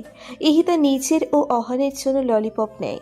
মজা করে ইহিতা ললিপপ খেলেও অহান হাতে নিয়ে বিরক্তিকর ভাব নিয়ে হাঁটছে। ইহিতা অহান একটা বেঞ্চে বসে। অহান মুখ ভার করে রাখে আর ইহিতা ললিপপ খেতে থাকে। তখনই ইহিতার নজর কিছু বাচ্চাদের উপর পড়ে। তারা কানামাছি খেলছিল। ইহিতা অহানের হাতে ওর খাওয়া ললিপপটা ধরিয়ে দিয়ে বাচ্চাদের কাছে যায়। অহান বিরক্ত ও রাগ নিয়ে ইহিতার খাওয়া ললিপপটার দিকে তাকিয়ে বলে, এটা আমার হাতে দেওয়ার কি হলো? ধ্যাত। বলেই ফেলে দিতে নিলে পরক্ষণে হাতেই রাখে। বলে, ফেলে দিলে যদি আবার আম্মুর কাছে নালিশ দেয়? বলা তো যায় না। বিরক্ত হয়ে হাতেই ধরে রাখে ললিপপ। অনেকক্ষণ পর ইহিতা ফিরে এসে অহানের হাত থেকে ললিপপ নিয়ে খেতে যাবে, তখন অহান সেটা ফেলে দেয়। ইহিতা রাগ নিয়ে চোখ ছোট ছোট করে অহানের দিকে তাকাতেই অহান বলে, আসলে অনেকক্ষণ পর্যন্ত ললিপপটা খোলা ছিল, তাই ফেলে দিয়েছি। আপনি আমারটা নিন। বলেই অহান ওই ললিপপটি ইহিতার দিকে এগিয়ে দেয়। ইহিতা অহানের কথা শুনে ঘাড় হালকা কাত করে বলে, বাবা, যে কিনা এই 3 দিন ধরে আমার ক্ষতি করার জন্য উঠে পড়ে লেগেছে, আজ সে আমাকে তার নিজের ললিপপ দিচ্ছে। অহান চট করে ঘাড় গড়িয়ে দেয়। মনে মনে বলে, শিট, ইহিতা এটা জানলো কিভাবে? তারপর পরক্ষণে ঘাড় ঘুরিয়ে কথা পাল্টে বলে, না খেলে আমি খেয়ে নিচ্ছি। কথাটা শুনেই ইহিতা চট করে অহানের হাত থেকে ললিপপ নিয়ে অহানের গাল টেনে টেনে বলে, না না পিচ্ছি, অহান দিয়েছে আর আমি খাবো না, ধন্যবাদ অহান। বলেই উঠে চলে যায় ইহিতা। অহান গালে দুহাত রেখে ইহিতার যাওয়ার পানে তাকিয়ে বলে, আমার গাল এবার ঝুলেই যাবে। এই কয়দিনে যা টেনেছে, কথায় কথায় খালি গাল টানে, ফাজিল একটা। অনেকক্ষণ অহান ইহিতা সেখানে বসে সময় কাটায়। ইহিতার মনটা আজ বেশ ফুরফুরা হয়ে গেছে। অনেকদিন পর এতটা খুশি হয়েছে সে। সেখান থেকে যাওয়ার সময় রাস্তার পাশেই ইহিতা একজন ছোট্ট 4-5 বছরের মেয়ে ও অন্ধ একটি বৃদ্ধ লোককে দেখতে পায়। সামনে একটি থালা রেখে ভিক্ষা চাইছে তারা। ইহিতার খুব খারাপ লাগে। অহানকে টেনে তাদের সামনে নিয়ে এসে বলে, অহান, আমাকে কিছু টাকা দাও। এই ছোট লোকদের দিবেন? মুখটা বন্ধ রাখো আর টাকা দাও। অহান টাকা না দিয়ে তাদের সামনে রাখা থালায় লাথি মেরে দূরে ফেলে দেয়। রেগে জোরে জোরে বলে, এদের মতো ছোট লোকদের জন্য আমি টাকা উপার্জন করি না। আপনার দিতে মন চাইলে আপনি নিজে দিন। বলেই চলে যেতে নিলে ইহিতা দাঁত কিরবির করে অহানের শার্টের কলার ধরে টেনে ওর সামনে দাঁড় করায়।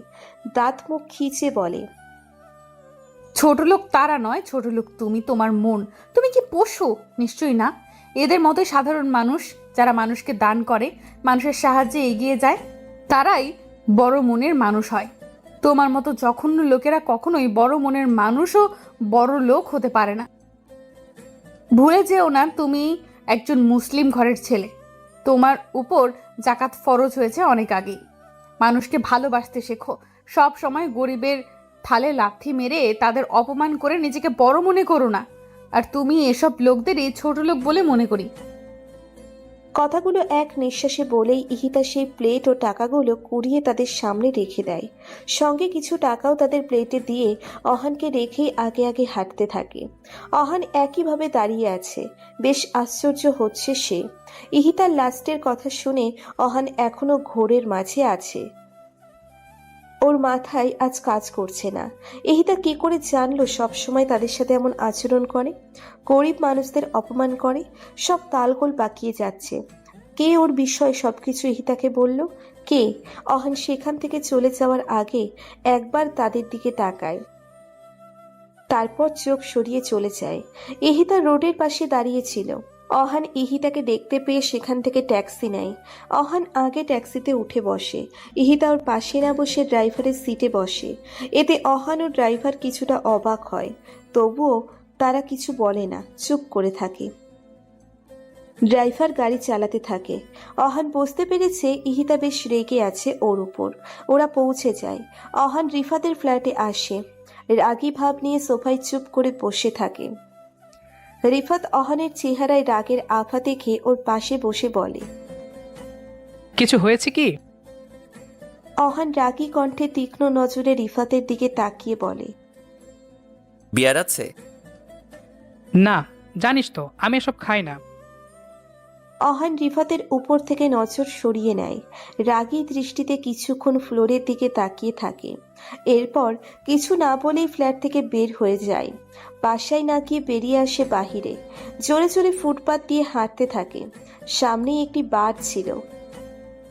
ভেতরে যাওয়ার জন্য পা বাড়াতেই ইহিতার কথা মনে করে থেমে যায়। রাগে চোখ বন্ধ করে সামনে থাকা দেওয়ালে ঘুষি মারে। তারপর আবার রাস্তা দিয়ে হাঁটতে থাকে। ভেতরে যাওয়ার জন্য পা বাড়াতেই ইহিতার কথা মনে পড়ে থেমে যায়।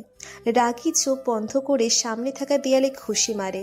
তারপর আবার রাস্তা দিয়ে হাঁটতে থাকে। সারাদিনে আহান বাসায় যায়নি। একটি পার্কে বসে সময় কাটিয়েছে। এখন রাত 9টা বাজে। ইহিতা লাইফে আসার পর জীবন নষ্ট হয়ে গেছে। না পারছে ঠিকমতো বাঁচতে, না পারছে ঠিকমতো চলতে। সব সময় তার কথা অনুযায়ী চলতে হয়। এভাবে চলতে থাকলে পাগল হয়ে যাবে। কথাগুলো মনে মনে ভাবছে আর হাঁটছে অহান।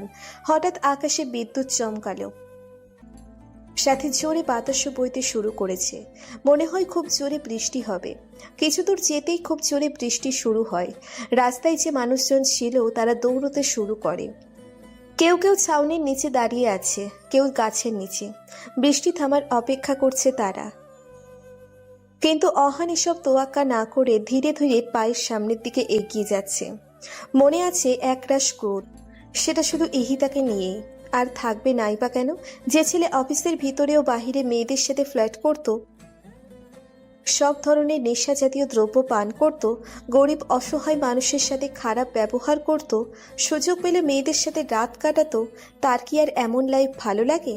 সে নিশ্চয়ই চাইবে না তার জীবনটা এমনই থাকুক সব সময়। সে তো তার আগের লাইফে যেতে চায়। এমন বোরিং লাইফ সে চায় না।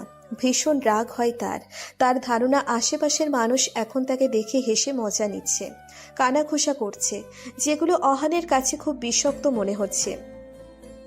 বৃষ্টিতে ভিজে ভিজে 11টার দিকে বাসায় আসে অহান। কলিং বেল বাজাতেই দরজা খুলে দেয় ইহিতা। অহানকে ভেজা অবস্থায় দেখে ইহিতা ভারী কণ্ঠে প্রশ্ন করে, এতক্ষণ কোথায় ছিলে? ভিজলে কেন? ইহিতার কথা শুনে অহান ইহিতার দিকে তাকায়। কোনো কারণে অহানের চোখের ভেতরটা লাল হয়ে আছে। অহান গম্ভীর মুখে তাকিয়ে আছে। অহানের এমন চাহনি দেখে ইহিতা পথ ছেড়ে দেয়। অহান দ্রুত রুমে চলে যায়। ইহিতা দরজা লাগিয়ে দেয়। অহানের এমন চাহনীয় অবস্থা দেখে ইহিতাকে বেশ ভাবাচ্ছে। ইহিতা খাবার বেড়ে অহানের জন্য বসে রয়, কিন্তু অহান রুম থেকে বের হয় না। ইহিতার যতটুকু মনে পড়ে বিকেলেও তেমন কিছু খায়নি অহান। ইহিতা অহানের জন্য অপেক্ষা করে, কিন্তু অহান রুম থেকে বের হচ্ছে না। অহানের রুমে যেতে চেয়েও পিছুপা হচ্ছে ইহিতা বারবার, তবুও যেতে হবেই। ইহিতা অহানের রুমের দরজা ঠেলে ভেতরে আসে। ভেজা কাপড় চোপড় নিয়ে গুটিসুটি মেরে বিছানায় শুয়ে আছে অহান। ইহিতা দ্রুত অহানের কাছে যায়। কপালে গলায় হাত রাখতেই বুঝতে পারে অহানের শরীর গরম, জ্বর এসেছে। ইহিতার বুঝতে বাকি থাকে না, অহানের বৃষ্টিতে ভেজার ফলে জ্বর এসেছে। অহান চোখ বন্ধ করে শীতে কাঁপছে। এমন অবস্থা দেখে ইহিতা কি করবে বুঝতে পারছে না। এখনই অহানের ভেজা কাপড় চোপড় পাল্টাতে হবে, কিন্তু ইহিতা এটা করতে চাইছে না। পরক্ষণেই ইহিতার মনে পড়ে, মিটমিট করে চোখ মেলে তাকাই অহান। মাথাটা কেমন ভার ভার লাগছে। কাল রাতের কথা তেমন একটা মনে নেই। উঠে বসতে যাবে তখন খেয়াল করে গায়ে ভারী কিছু একটা আছে, আর সেটা কম্বল। 4-5টা কম্বল গায়ের উপর। ধাক্কা দিয়ে সরিয়ে উঠে বসে। ঘাড় ঘুরিয়ে ডান দিকে তাকাতেই ইহিতাকে বিছানার পাশের টুলে বসে আপেল খেতে দেখতে পায়। ইহিতা অহানকে বিছানায় উঠে বসে ওর দিকে তাকাতে দেখে ভ্রু উঁচু করে, যার মানে কি? অহান চোখে মুখে বিরক্তি ভাব ফুটিয়ে তুলে অন্যদিকে তাকাতে যাবে, তখনই নিজেকে বিবস্ত্রহীন মনে করে। নিজের দিকে তাকিয়ে কম্বল একটু ফাঁকা করে দেখে জোরে সোরে চিৎকার দেয়। অহানের চিৎকার মাঝপথেই থেমে যায়, কারণ ইহিতা ওর খাওয়া আপেলের অবশিষ্ট অংশ চট করে অহানের মুখে পুড়ে দেয়। চিৎকার বন্ধ হয়ে যায় অহানের। ড্রয়িং রুমে বসে রিফাত চা খাচ্ছিল। অহানের চিৎকার কানে আসতেই হকচকিয়ে উঠতেই চায়ের কিছু অংশ পায়ের উপর পড়ে। গরম চা থাকায় পা জ্বলছে, তবুও সেটা তোয়াক্কা না করে রিফাত দ্রুত অহানের রুমে আসে। উত্তেজিত কণ্ঠে বলে, কি হয়েছে? কি? বাকিটা বলেই থেমে যায় রিফাত। অহানের মুখে আপেল দেখে ইহিতাও অহানের দিকে প্রশ্নবোধক চাহনিতে তাকায়। অহান আপেলটি মুখ থেকে বের করে রাগী দৃষ্টি নিক্ষেপ করে ইহিতার দিকে। ইহিতা স্টুল ছেড়ে উঠে রিফাতের কাছে যেতে যেতে বলে, তোমার বন্ধু মনে করেছে কাল রাতে আমি তার কাপড় চোপড় পাল্টিয়েছি, এটা ভেবে মেয়েদের মতো চিৎকার দিল। আমি ওকে থামানোর জন্য মুখে আপেল গুজে দিলাম। রিফাত নিচের দিকে তাকিয়ে হাসে। ইহিতা অহানের দিকে তাকিয়ে বলে, শোনো অহান গাধা, কাল রাতে আমি নয় বরং রিফাত তোমার গায়ের জামা খুলে তোমার সাথে ঘুমিয়েছিল। বৃষ্টিতে ভেজার ফলে তোমার জ্বর উঠেছিল কাল। নেক্সট টাইম যদি বৃষ্টিতে ভিজতে গিয়েছো তবে কি হবে বুঝতেই পারছো। এবার যাও, ফ্রেশ হয়ে নাও। আর হ্যাঁ, আজ অফিসে যাওয়া লাগবে না, ফোন করে বলে দিও অফিসে। লাস্টের কথা বলেই ইহিতা চলে যায়। রিফাত ঠোঁটে হাসি রেখে অহানের পাশের টুলে বসে বলে, এখন কেমন লাগছে তোর শরীর? ভালো। বলেই আপেলটা সেখানে থাকা জানালা দিয়ে বাহিরে ছুঁড়ে মারে। বিরক্তিকর ভাব নিয়ে বিছানা থেকে নেমে ওয়াশরুমে যায়। রিফাত সরু নিঃশ্বাস ফেলে মনে মনে বলে, কবে যে বুঝবি তুই? রিফাত বাসায় চলে যায়। অহান ফ্রেশ হয়ে রুম থেকে বের হয়ে ড্রয়িং রুমে আসে। ইহিতা আগেই নাস্তা টেবিলে রেখে দিয়েছিল। সোফায় বসে খেতে খেতে অফিসে ফোন দিয়ে বলে দেয় আজকে আসবে না। অসুস্থতার কথা শুনে বস আজকে ছুটি দেয়। অহান খাবার খেয়ে বাহিরে যেতে নিলে ইহিতা হাত বগল দাবা করে দাঁড়িয়ে পেছন থেকে ডাক দেয়। অহান থেমে গিয়ে পিছনে ফিরে তাকায়, জানে সে কি বলবে। ইহিতা বলে, অফিসে যেতে নিষেধ করেছি অসুস্থতার জন্য, বাইরে ঘোরার জন্য নয়। তো বাইরে যেতে পারবে না। আমি এখন সুস্থ আছি। তাহলে তো কোনো সমস্যাই নেই। বলেই ইহিতা অহানের হাত ধরে সোফায় বসিয়ে রান্নাঘরে যায়। অহান বুঝতে পারছে না ইহিতা কি করতে যাচ্ছে। উকি মেরে দেখতে নিলেই ইহিতা ফিরে আসে। অহান চোখ সরিয়ে ঠিকমতো বসে। ইহিতা অহানের হাতে একটা ছুরি ও একটি সবজির বোল দিয়ে বলে, এগুলো সব কাটো। অহান ইহিতার দিকে অবাক হয়ে তাকিয়ে বলে, আমি? তুমি ছাড়া এখানে উপস্থিত আর কেউ নেই, আর সকালের নাস্তা আমি বানিয়েছি, তাই এখন তুমি আমায় হেল্প করবে। অহান অকপটে কাট কাট কণ্ঠে বলে, পারবো না। নয়তো আমি আম্মুকে ফোন দিব। এটা শুনে অহান দাঁতে দাঁত চেপে বলে। কাটছি। বলেই সবজিগুলো কাটতে শুরু করে। ইহিতা এটা দেখে রান্নাঘরের দিকে পা বাড়ায়। মুচকি হেসে মনে মনে বলে, জানি তো এমনটাই হবে। মুখে বিরক্তিকর ঝুলিয়ে রেখে সবজিগুলো কাটছে অহান। কিভাবে যে এই জ্বালা যন্ত্রণা থেকে মুক্তি পাবে নিজেও জানে না। মন চাইছে ছুরি দিয়ে ইহিতাকে মেরে দিতে, কিন্তু এমনটা করার সাহস ওর মধ্যে বিন্দু মাত্রও নেই। খুব দ্রুত সবজি কেটে রান্নাঘরে রেখে আসে। সোফায় এসে বসতেই ইহিতা কতগুলো সিদ্ধ করা মটরশুঁটি দিয়ে যায় খোসা ছাড়ানোর জন্য। অসহায় চোখে ইহিতার দিকে অহান তাকায়। ইহিতা কড়া গলায় বলে, কোনো কাজ হবে না এইভাবে তাকিয়ে, তাড়াতাড়ি খোসা ছাড়াও। চোখ সরিয়ে নেয় অহান। ইহিতা ফের রান্নাঘরে চলে যায়। অহান হতাশ হয়ে মটরশুঁটির খোসা ছাড়াতে থাকে। প্রায় অনেকক্ষণ পর কলিং বেল বেজে ওঠে। ইহিতা রান্নাঘর থেকে চিল্লিয়ে গেট খুলতে বলে। অহান মুখ থেকে উচ্চারণ করে উঠে গিয়ে দরজা খুলে দেয়। দরজা খুলতেই অহানের মনের মধ্যে ঘন্টি বেজে যায়, কারণ ওর সামনে একটি সুন্দরী মেয়ে দাঁড়িয়ে আছে। আর এই মেয়েটি নতুনে ওর পাশের ফ্ল্যাটে শিফট হয়েছে। মেয়েটিকে দেখে বাংলাদেশি বলে মনে হচ্ছে। মেয়েটি মুচকি হেসে অহানের উদ্দেশ্যে বলে, আপনি বাংলাদেশি? অহান মাথা ঝাঁকিয়ে বলে। হ্যাঁ। মেয়েটি খুশি হয়ে বলে, ওয়াও, আসলে আমি নতুন ভাড়াটিয়া, আপনি কি আমাকে হেল্প করতে পারবেন? কথাটা শুনেই অহান গোলে হালুয়া হয়ে যায়। মেয়েটিকে কিছু বলতেই যাবে, তখনই ইহিতা অহানের শার্টের কলার পিছন থেকে টেনে ভিতরে নিয়ে এসে মেয়েটির সামনে দাঁড়িয়ে পা থেকে মাথা পর্যন্ত পর্যবেক্ষণ করে। মেয়েটির পরনে ছেঁড়া প্যান্ট, মানে হাঁটুর অংশ ছেঁড়া, আর হাতা কাটা গেঞ্জি। চেহারায় মনে হচ্ছে আটা ময়দা মেখে এসব শেষ করে দিয়েছে। পুরোই সাদা বেড়ালের মতো লাগছে।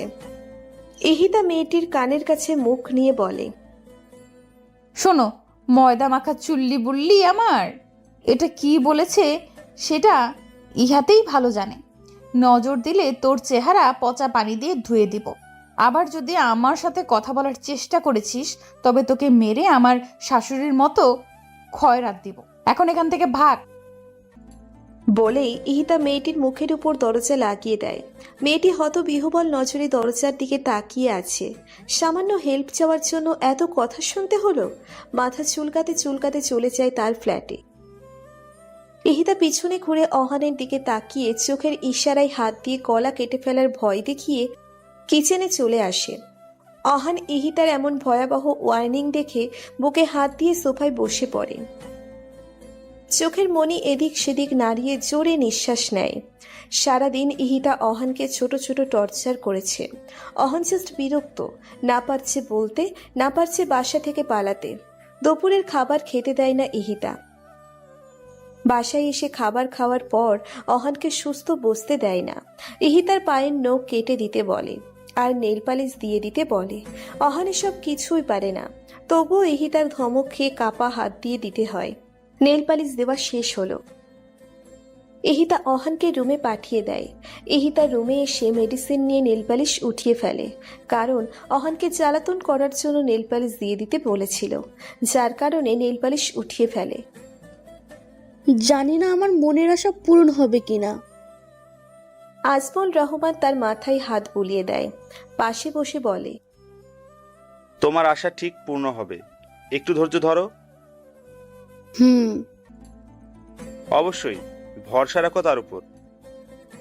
চোখ বন্ধ করে আর একবার বড় নিঃশ্বাস ছাড়লেন। ইহিতার রুমে এসে আয়নার সামনে দাঁড়ায়। গলার চেইনের দিকে নজর পড়তেই ইহিতার আরমানের কথা মনে পড়ে। খুলে হাতে নেয়, ডুব দেয় ভাবনার জগতে। আজ ইহিতাও আরমানের বাসর রাত। প্রচণ্ড ভয়ের মধ্যে আছে ইহিতা। ইহিতা এই রাতের জন্য মোটেও প্রস্তুত নয়। এসেই যদি স্বামিত্ব ফলাতে চাই, এটা ভেবে অনেক বেশি আতঙ্কের মধ্যে আছে। বিয়ের আগে আরমানের সাথে একবার কথা হয়েছিল ইহিতার, তাও টুকটাক।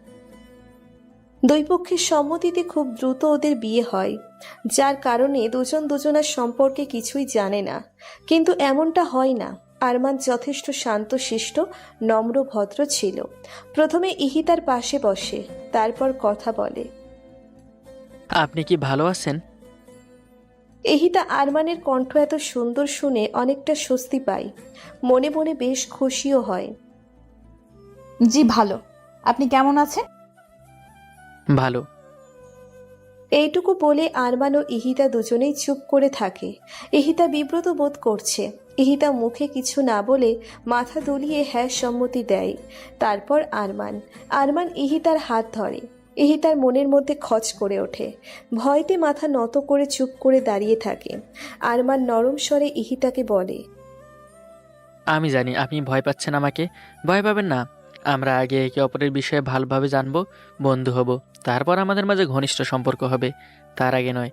আপনি নিশ্চিন্তে থাকতে পারেন, বিনা অনুমতিতে আমি আপনাকে স্পর্শ করব না।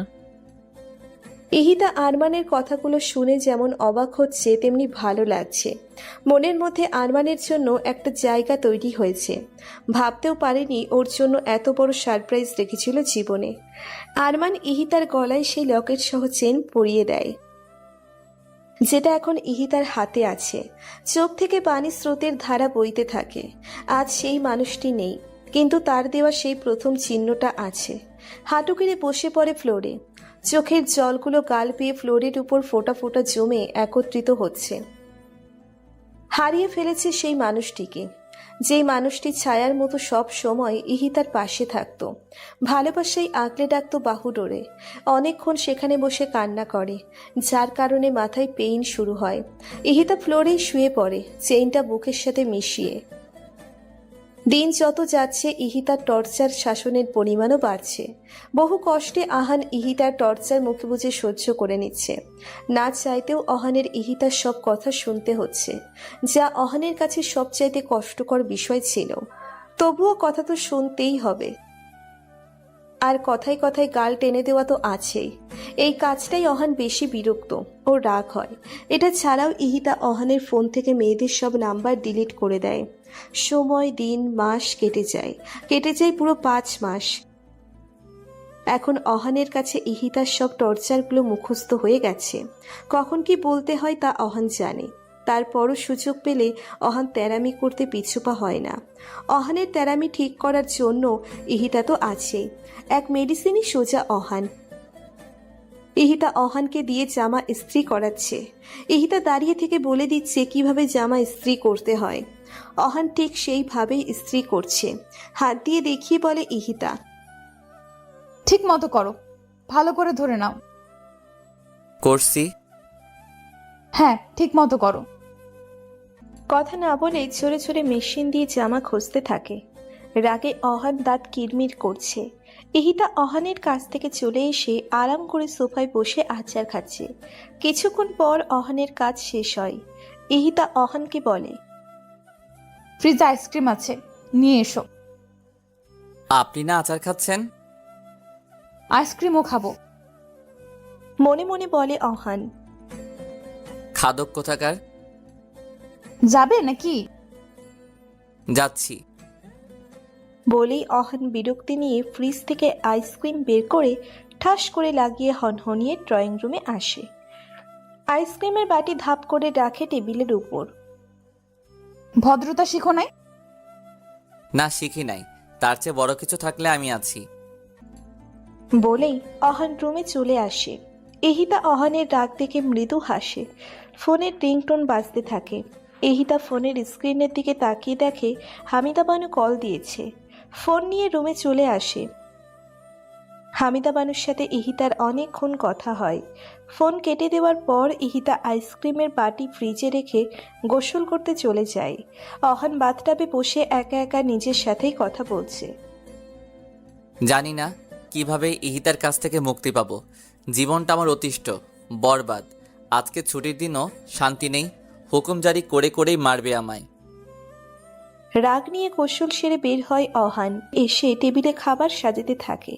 ইহিতা রুম থেকে বের হয়ে দেখে অহান খাবার বাড়ছে। ইহিতা খুশি হয়ে অহানের গাল টেনে খেতে বসে। দুজনের খাওয়া শেষ হলে বিকেলের দিকে ঘুরতে বের হয়। রাতে বাসায় এসে জানতে পারে অহান ও রিফাতের আরেকটি ফ্রেন্ড এসেছে, আর সে মেয়ে। নাম আনিকা। আনিকা ওদের সাথেই চায়না পড়তে এসেছে, তবে ওদের সেকশনে ভিন্ন ছিল। আনিকা আর্কিটেকচার নিয়ে পড়াশোনা করে, ওদের থেকে ভালো পজিশনে আছে আনিকা। 3 বছর আগে আনিকার সাথে অহানের কোনো একটি বিষয় নিয়ে ঝগড়া হয়। এরপর থেকেই আনিকা অহানের সাথে যোগাযোগ বিচ্ছিন্ন করে দেয়। রিফাতের সাথে ওর কথা হলেও অহানের সাথে কথা হয় না। অহানও আনিকার সাথে কখনো যোগাযোগ করার চেষ্টা করে না। আজ এতদিন পর আনিকা 2 দিনের ছুটি নিয়ে ইহিতা ও রিফাতের সাথে দেখা করতে এসেছে এবং এই 2 দিন রিফাতের ফ্ল্যাটেই থাকবে। আনিকা ইহিতার সাথে দেখা করতে আসে। অহান আনিকাকে দেখেও ইগনোর করে বাসা থেকেই বেরিয়ে যায়। আনিকার এতে বেশ খারাপ লাগে, কারণ ভুলটা আহানেরই ছিল। ঝগড়াটা আহানেই করেছে। ভাবি, কিছু বুঝতেছো? অহন কি ভালো হবে? জানি না, তবে আমার যথাসাধ্য চেষ্টা করছি। এতদিন পর অহানের সাথে দেখা হলো, তবুও আমার সাথে কথা বললো না। মন খারাপ করে বলে আনিকা। ইহিতা আনিকার কাঁধে হাত রেখে বলে, কষ্ট পেও না, জানোই তো আহানের রিগো একটু বেশি। দেখবে একদিন আহান কথা বলার জন্য তোমাকে খুঁজবে। জানি না এটা সত্য হবে কিনা। আন্টির সাথে কথা বলো না? অহানের আম্মুর কথা বলছো? হ্যাঁ। বলি তো, আমি কয়দিন আগে বাংলাদেশে গিয়েছিলাম, তখন তার সাথে দেখা করে এসেছি। ও, আমার আব্বু আম্মু বিয়ের কথা বলছে, কিন্তু আমি না করে দিয়েছি। তারপরও তারা ছেলে দেখছে। কথাটা বলতে বলতে আনিকার চোখ থেকে পানি চলে আসে। কষ্ট, চাপা কষ্ট লুকিয়ে আছে আনিকার বুকে। ভালোবাসার কাঙাল সে, ভালোবেসেও ভালোবাসার মানুষটিকে পাচ্ছে না। প্রতিনিয়ত ভেতর থেকে ভেঙে যাচ্ছে। ইহিতা আনিকার মাথাটা বুকের সাথে মিশিয়ে নেয়। আনিকা ফুপিয়ে ফুপিয়ে কাঁদতে থাকে। এতক্ষণে কারো মাথা ঠেকিয়ে কান্নার স্থান পেল। নিজেকে ধরে রাখতে পারল না। ইহিতাকে জড়িয়ে ধরে জোরে জোরে কাঁদতে থাকে। কান্না কণ্ঠে বলে, ভাবি, সে কেন বুঝে না আমি ওকে কতটা ভালোবাসি? ইহিতা মাথায় হাত বুলিয়ে বলে, নিজেকে শক্ত করো আনিকা। রাতে খাওয়ার সময় ইহিতা আনিকার ব্যাপারে কথা বলতে নিলে রাগ দেখে অহান খাওয়া ছেড়ে উঠে রুমে চলে যায়। অহান চাইছে না আনিকার বিষয়ে কোনো কথা শুনতে। ইহিতা দোটনায় পড়ে যায়। একদিকে আনিকা আর একদিকে অহান। এতদিনের বন্ধুত্ব কি সব শেষ? পরের দিন লাঞ্চ টাইম। অহান ওর কেবিনে বসে কিছু একটা ভাবছে। অফিসের বাকি কর্মচারীরা ক্যান্টিনে ছিল। হাতে থাকা কলম বারবার উপরে ছুড়ে দিচ্ছে আর ক্যাচ ধরছে। ভাবনায় একটা মশগুল হওয়ায় লাঞ্চ করতেও যাচ্ছে না। অহান লাস্টের বার আর কলম ছুঁড়ে মারে না, হাতের মুঠোয় চেপে নিয়ে শক্ত করে ধরে রাখে। ইহিতা আনিকাকে আজ ওদের বাসায় দুপুরের খাবার খেতে বলেছে। রিফাত অফিসে ছিল, বিধায় ওকে বলতে পারেনি। সারাদিন আনিকার সাথে সময় পার করে ইহিতা। আনিকা খুবই মিশুক ও ফ্রেশ মাইন্ডের। বাহিরের গার্ডেনে গিয়েও অনেকক্ষণ হাঁটাচলা করে দুজনে। খুব সুন্দর একটা সময় কাটায় তারা। রাতে অহান বাসায় আসার আগেই আনিকা রিফাতের ফ্ল্যাটে চলে আসে, কারণ আনিকা অহানের ইগনোর মেনে নিতে পারছে না। অহান ঠিক 10টার দিকে বাসায় ফেরে। কলিং বেল বাজাতেই ইহিতা দরজা খুলে দেয়। অহান মাথা নিচু করেছিল। চোখ তুলে ইহিতার দিকে তাকাতেই মুচকি হাসে ইহিতা, কিন্তু অহান গম্ভীর মুখে ইহিতার দিকে তাকিয়ে আছে। আজ ওর চেহারা অন্যরকম দেখাচ্ছে, যেন মনে হচ্ছে কোনো অশরীরই ভর করেছে শরীরে।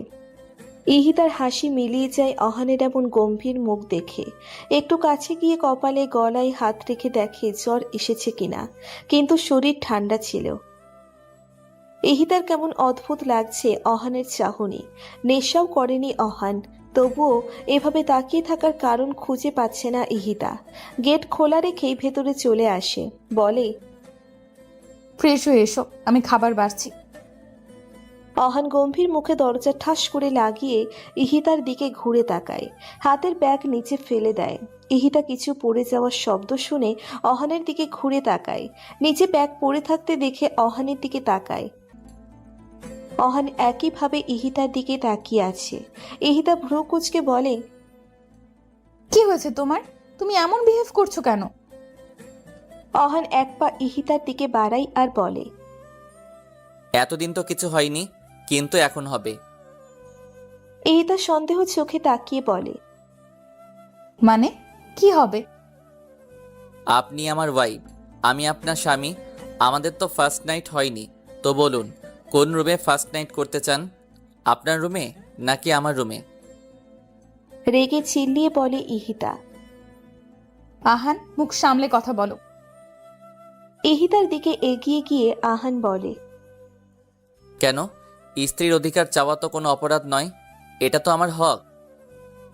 ইহিতা পিছিয়ে গিয়ে রাগী কণ্ঠে বলে, কিসের অধিকার? কোনো অধিকার নেই তোমার। ওখানেই দাঁড়াও, নয়তো আমি আম্মুকে ফোন দিব। দেন, আম্মুকে ফোন দেন, বলুন আমি আপনার কাছে অধিকার চেয়েছি। আরও যা বলতে মন চাই বলুন। ইহিতা চুপ হয়ে যায়। আসলেই অহন তো ঠিকই বলেছে, কিভাবে বলবে আম্মুকে? কিন্তু বলতে তো হবেই। ইহিতা ভয়ে ভয়ে পিছাতে থাকে।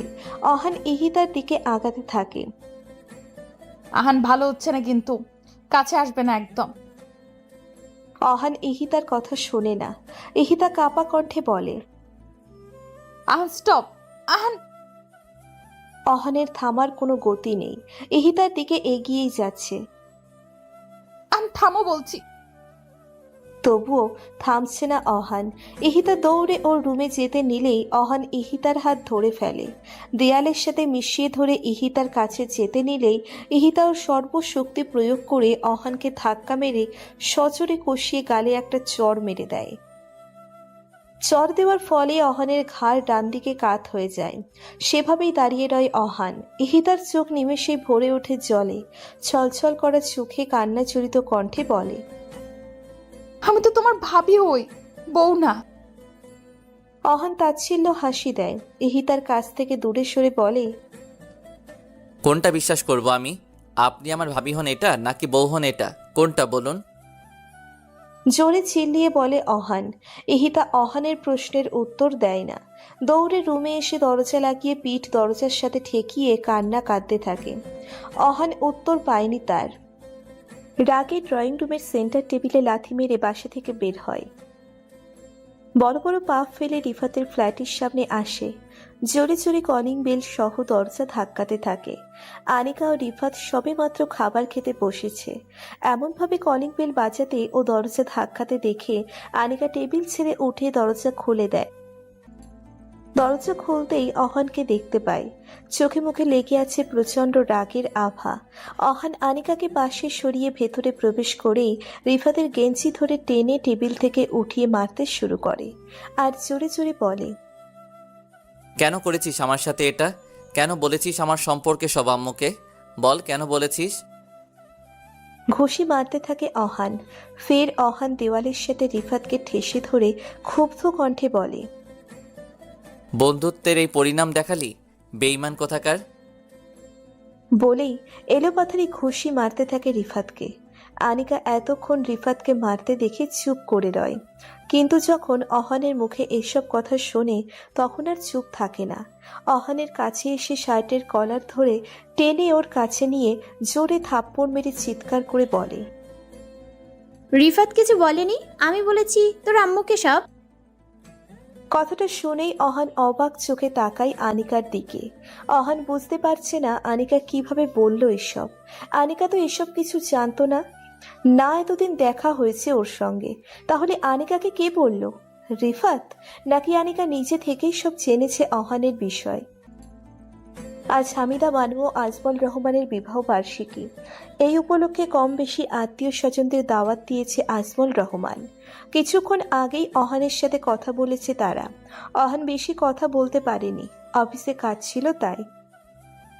ইহিতা আজকে আরমানের দেওয়া খয়েরি রঙের শাড়ি পরেছে।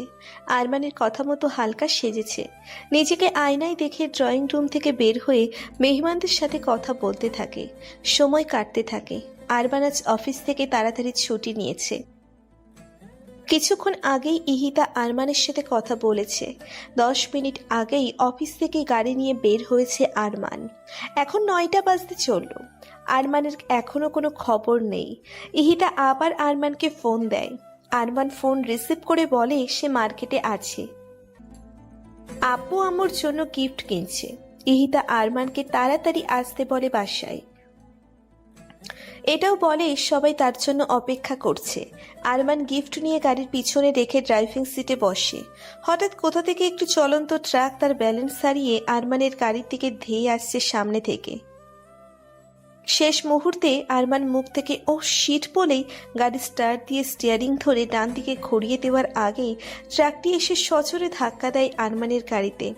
গাড়ি ছিটকে বহু দূরে গিয়ে পড়ে উল্টিয়ে যায়। সিট বেল্ট পরা ছিল না বিধায় গাড়ির সামনের কাচ ভেঙে গাড়ি থেকে বাহিরে বেরিয়ে আসে আরমান। গলায় গেঁথে যায় লম্বা কাচের টুকরো। রক্তাক্ত ক্ষতবিক্ষত অবস্থায় রাস্তায় পড়ে থাকে। শেষ নিঃশ্বাসটুকু টেনেই মৃত্যুবরণ করে আরমান। লাস্ট মুহূর্তে দেখতে পারল না তার বাবা মাকে, তার প্রিয় প্রেয়সীকে। এদিকে অপর পাশে ইহিতা হ্যালো হ্যালো বলেই যাচ্ছে। লাইন কেটে যাওয়ায় ইহিতা অস্থির হয়ে গেছে। বারবার আরমানের ফোন ট্রাই করছে, কিন্তু ফোন সুইচ অফ আসছে।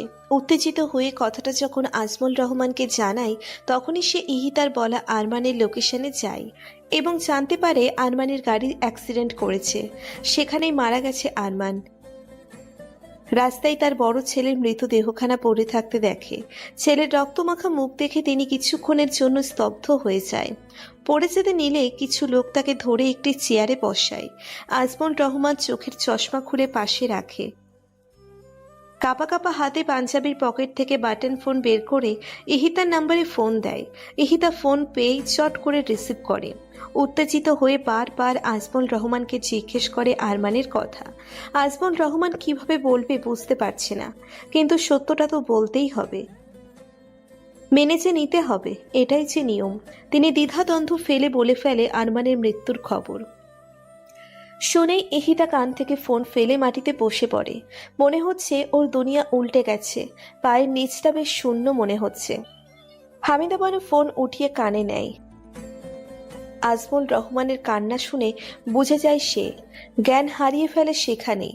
এত সুন্দর করে সেজেছে, আরমানের দেওয়া শাড়ি পরেছে, অথচ যাকে দেখানোর জন্য এসব করেছে সে তো চিরতরে ঘুমিয়ে গেছে, চলে গেছে না ফেরার দেশে। বাবা মায়ের বিবাহ বার্ষিকী হলো ছেলের মৃত্যুদিন। এখন এই দিনে দুটি বার্ষিকী উদযাপন হবে। কি চরম পরিহাস! ইহিতা সেদিন ভিতর থেকে প্রচুর ভেঙে পড়েছে। স্বামীকে হারিয়ে নিঃস্ব, কুলকিনারাহীন। সেদিন প্রচুর কেঁদেছিল ইহিতা, আর আজ সেদিনের মতো কাঁদছে, প্রচুর কাঁদছে। কাঁদবে নাই বা কেন? অহানকে নিজের ছেলের মতো মনে করত। স্বামীর স্থানে কখনো ভাবতেও পারেনি, আর ভাবতেও চায় না।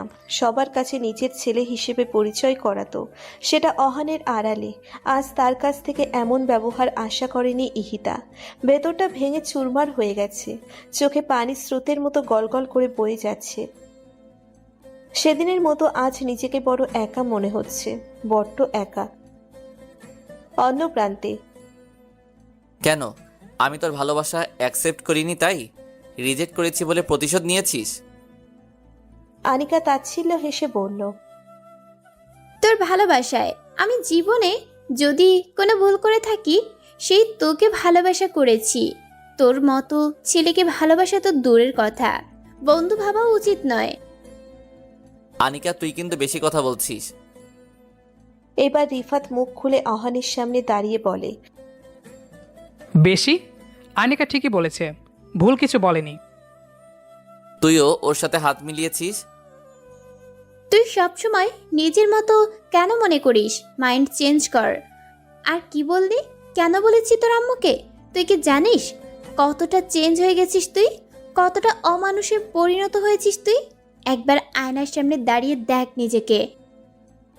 এই অহান আর আগের অহানের মধ্যে তফাৎ খুঁজে পাবি। আরমান ভাইয়া মারা যাওয়ার পর তোর উচিত ছিল এখানের চাকরি ছেড়ে আন্টি আঙ্কেলের কাছে ফিরে যাওয়া, কিন্তু তুই ফিরে যাওয়া তো দূর, তাদের কাছে একটা ফোন পর্যন্ত করতি না। এখানে তুই তোর মতো ভালো আছিস, আর ওইদিকে আঙ্কেল আন্টি ভাবি আরমান ভাইয়ের মৃত্যুর শোক এখনো কাটিয়ে উঠতে পারিনি।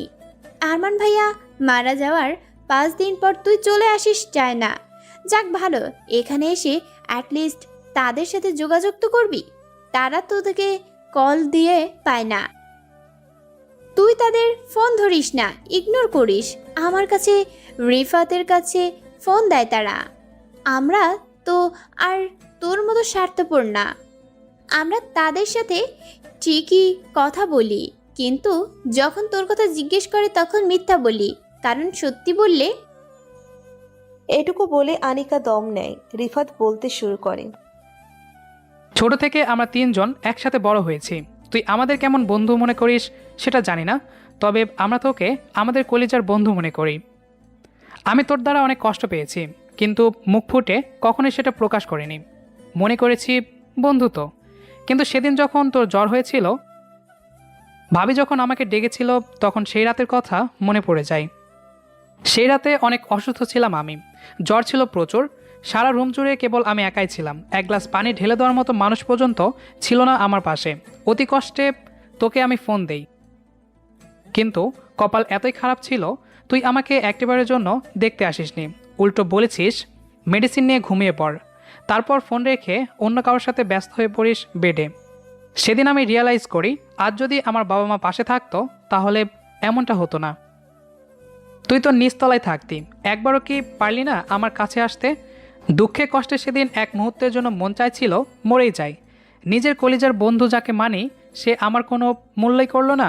অথচ সেদিন ভাবি তোর অসুস্থতার কথা বলার সঙ্গে সঙ্গে আমি তোর কাছে ছুটে যাই। ভাবি আমি সারা রাত তোর সেবা যত্ন করি। অনেক অসুস্থ ছিলি সেদিন, তোর সেবা যত্ন করতে গিয়ে আমার সেদিনের কথা মনে পড়ে গিয়েছিল, কিন্তু আমি তোয়াক্কা করিনি। সব কিছু ভুলে তোর পাশে বসে থাকি। আমি পারতাম ভাবি বলার পর তোর কাছে না যেতে, সেদিন তোর মতো স্বার্থপরতা দেখাতে, কিন্তু আফসোসের বিষয় আমি পারলাম না, কারণ তোর মতো যে আমি না। এতক্ষণ অহানের নজর ওদের উপর থাকলেও এখন অহান ফ্লোরের দিকে তাকিয়ে আছে। চুপ করে দাঁড়িয়ে রিফাত ও অনিকার কথাগুলো শুনছে। আনিকা ফের বলতে আরম্ভ করে। আমি তোর বাবা মায়ের কাছে এসব বলতে চাইনি, কিন্তু কতদিন মিথ্যা কথা বলা যায় বলতে পারিস? তুই তো তাদের সাথে কথাই বলিস না। তারা আমাদের কাছে ফোন দিয়ে বারবার তোর কথা জিজ্ঞেস করতো। রিফাত আমি মিথ্যা কথা বলে বলে হাঁপিয়ে উঠেছি, তাই সেদিন সব সত্যি কথা বলে দেই আন্টিকে। তার গুণধর ছেলে এখানে কত মহৎ কাজে ব্যস্ত থাকে, যার কারণে বুড়ো বাবা মায়ের খোঁজ পর্যন্ত একবার নিতে পারে না। তুই এতটা পাষাণ কেন বলতে পারিস আহান? বলবি বা কি? আন্টি একদিন আমাকে ফোন দিয়ে বলে ভাবির সাথে নাকি তোর বিয়ে দিবে, আর সেটা ফেক বিয়ে হবে। বিয়ে যদি সত্যি হোক বা মিথ্যে, ভাবি রাজি ছিল না, তবুও আন্টির কথা রাখতে তোর বিষয়ে সব কিছু শুনে সে রাজি হয়। তোকে চায়না থেকে ডেকে নিয়ে মিথ্যা একটা বিয়ের নাটক করে। ভাবি যথেষ্ট সেন্সিটিভ ছিল, এমনভাবে তোর সাথে আচরণ করে মনে হয়েছে তোর সাথে তার বিয়ে হয়েছে। এখানে এসে ইহিতা ভাবি লেগে পড়ে তোকে ভালো বানানোর মিশনে, কিন্তু ভাবি আন্টি আঙ্কেল এটা জানে না একজন পশুকে কখনো মানুষ বানানো যায় না, তার মধ্যে পশু জাতটা থেকেই যায়। এহিতার সাথে ওর বিয়েটা মিথ্যে ছিল। কথাটা শুনে অহান হাঁটু গেড়ে ফ্লোরে বসে পড়ে। নিজের ভুলটা বুঝতে পারে অহান। আনিকা আরও বলে, ভাবির সাথে এখানে এসেছিস 5 মাস হয়েছে, কিন্তু তবু একবার ফোন দিসনি আন্টি আঙ্কেলকে। ভাবি ভাবছিল, কিন্তু বলে কয়ে যে মানুষকে কাজ করানো যায় না। আসলে তোর তাদের প্রতি কোনো মায়া মোহাব্বত ছিল না। যদি থাকতো তাহলে তুই আন্টিকে এত ভয় পেতি না। তুই তো একটা পাষাণ মনের মানুষ। আচ্ছা ওহান, তোর মাথায় কি কখনো কাজ করছে ভাবির সাথে বিয়ের পর মনে হয়নি বিয়েটা সত্যি ছিল নাকি মিথ্যা? আরমান ভাইয়া মারা গেছে 1 বছর হয়েছে, তাকে ভুলে ভাবি তোকে বিয়ে করছে, তোর সাথে সংসার করতে শুরু করেছে। এইটাই ভেবেছিলি তাই তো? তোর কাছে অজানা অনেক কিছু। আরমান ভাইয়া মারা যাওয়ার পর ভাবি পাগল ছিল প্রায় 4 মাস। সারাদিন নতুন শাড়ি পরে সেজে বসে থাকতো, খালি বলতো আরমান এক্ষুনি আসবে। তাকে সামলাতে পারতো না কেউ। ওই সেই সিচুয়েশনে তোর পরিবারের তোকে খুব প্রয়োজন ছিল। তোকে তাদের পাশে চেয়েছিল, তারা বলতে চেয়েছিল কিভাবে তারা বেঁচে আছে, কিসের মধ্যে দিয়ে তারা দিন কাটাচ্ছে, কিন্তু তুই তো তাদের ইগনোর করে গিয়েছিস। রিফাতের চোখেও পানি টলমল করছে। অহান পাথরের মতো বসে আছে মাথা নত করে। আনিকা ঢোক গিলে শান্ত হয়ে বলে, ভাবি স্বাভাবিক হতে অনেকটা সময় লাগে।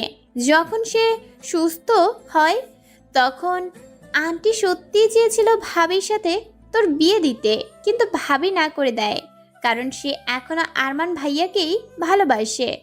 স্বামী হিসেবে তাকে ছাড়া অন্য কাউকে ভাবতেই পারে না। তার প্রথম ও শেষ ভালোবাসা আরমান ভাইয়া। ভাবি হিসেবে থাকলে তুই তার কথা শুনতি না, আগের দিনগুলোর কথা তাকে ইগনোর করতি। তাই মিথ্যে বিয়ে হয় তোদের। তোর সাথে মিথ্যে বিয়ে হবার পর ভাবি এখানে এসে সবার কাছে কি বলতো জানিস? তুই তার ছেলে। সবাইকে তোর ভালো গুণাগুণ গিয়ে বেড়াতো। সেদিন সেই মেয়েটির কানে কানে তোকে ছেলে হিসেবে সম্বোধন করেছে, এটাও ভাবি আমাকে বলেছে। বড় ভাবি তো মায়ের মতোই হয়, তাই না? কিন্তু তুই তো তার অনেকভাবে ক্ষতি করার চেষ্টা করেছিস, কিন্তু ভাবি ব্যর্থ। যাকে ভালো বানাতে চেয়েছে সে তো কখনোই ভালো হবে না। আজ নিজের চোখে দেখে বুঝলাম, নিজ থেকে নিজেকে কখনোই চেঞ্জ করবে না, এমনই রয়ে যাবে আজীবন। জোর করে আর যাই হোক, ভালোবাসা আর মানুষকে ভালো পথে ফিরিয়ে আনা যায় না। ড্রয়িং রুম জুড়ে নীরবতা বিরাজ করে। আনিকা চুপ হয়ে যাওয়ার পর ড্রয়িং রুম নীরব হয়ে যায়। আনিকা নিরাপচ্ছিন্ন করে ফের বলে, তোকে ভালোবেসে আমি শুধু অবহেলা পেয়েছি। আমি সেদিন ভুল করেছিলাম তোকে আমার মনের অনুভূতিগুলো বলে, তাই তো আমাদের মাঝে বন্ধুত্বটা নষ্ট হয়েছে। আমি আমার লাইফে ভুল একটি মানুষকে ভালোবেসেছিলাম। আশা করি ভুলটা খুব তাড়াতাড়ি শুধরে নেব। বলেই রুমে চলে যেতে নিলে থেমে গিয়ে বলে, সবার জন্য না হলেও অন্তত নিজের জন্য একজন ভালো মানুষ হয়ে ওঠ। সামনে গোটা লাইফ পড়ে আছে তোর, এভাবে শেষ করে দিস না জীবনটা। আগের ন্যায় মাথা নত করে বসে আছে অহান। ড্রয়িং রুমে আবার আগের মতো পিনপতন নীরবতা বিরাজ করছে। রিফাত ভারী নিঃশ্বাস ফেলে অহানকে ধরে উঠাতে নিলেই অহান রিফাতের হাত সরিয়ে উঠে বাহিরে চলে যায়। সিঁড়ি পেয়ে মাথা নত করে নামতে থাকে। রিফাত গেটের সামনে দাঁড়িয়ে অহানের যাওয়া দেখছে। অহানের চোখের কার্নিশে জল জমেছে। ছন্নছাড়া হয়ে রাস্তার মাঝখান দিয়ে হাঁটছে। রাস্তা গাঢ় অন্ধকারে ঢাকা নয়, দূরে ল্যাম্পপোস্টের আলো নিভু নিভু হয়ে জ্বলছে। ঈষৎ আলো ছড়িয়ে আছে চারিদিকে। ঘড়ির তখন 12টা ছুঁই। ধুলো উড়িয়ে বাতাস ছুটছে রাস্তায়। দেখে মনে হচ্ছে ঝড় হতে পারে।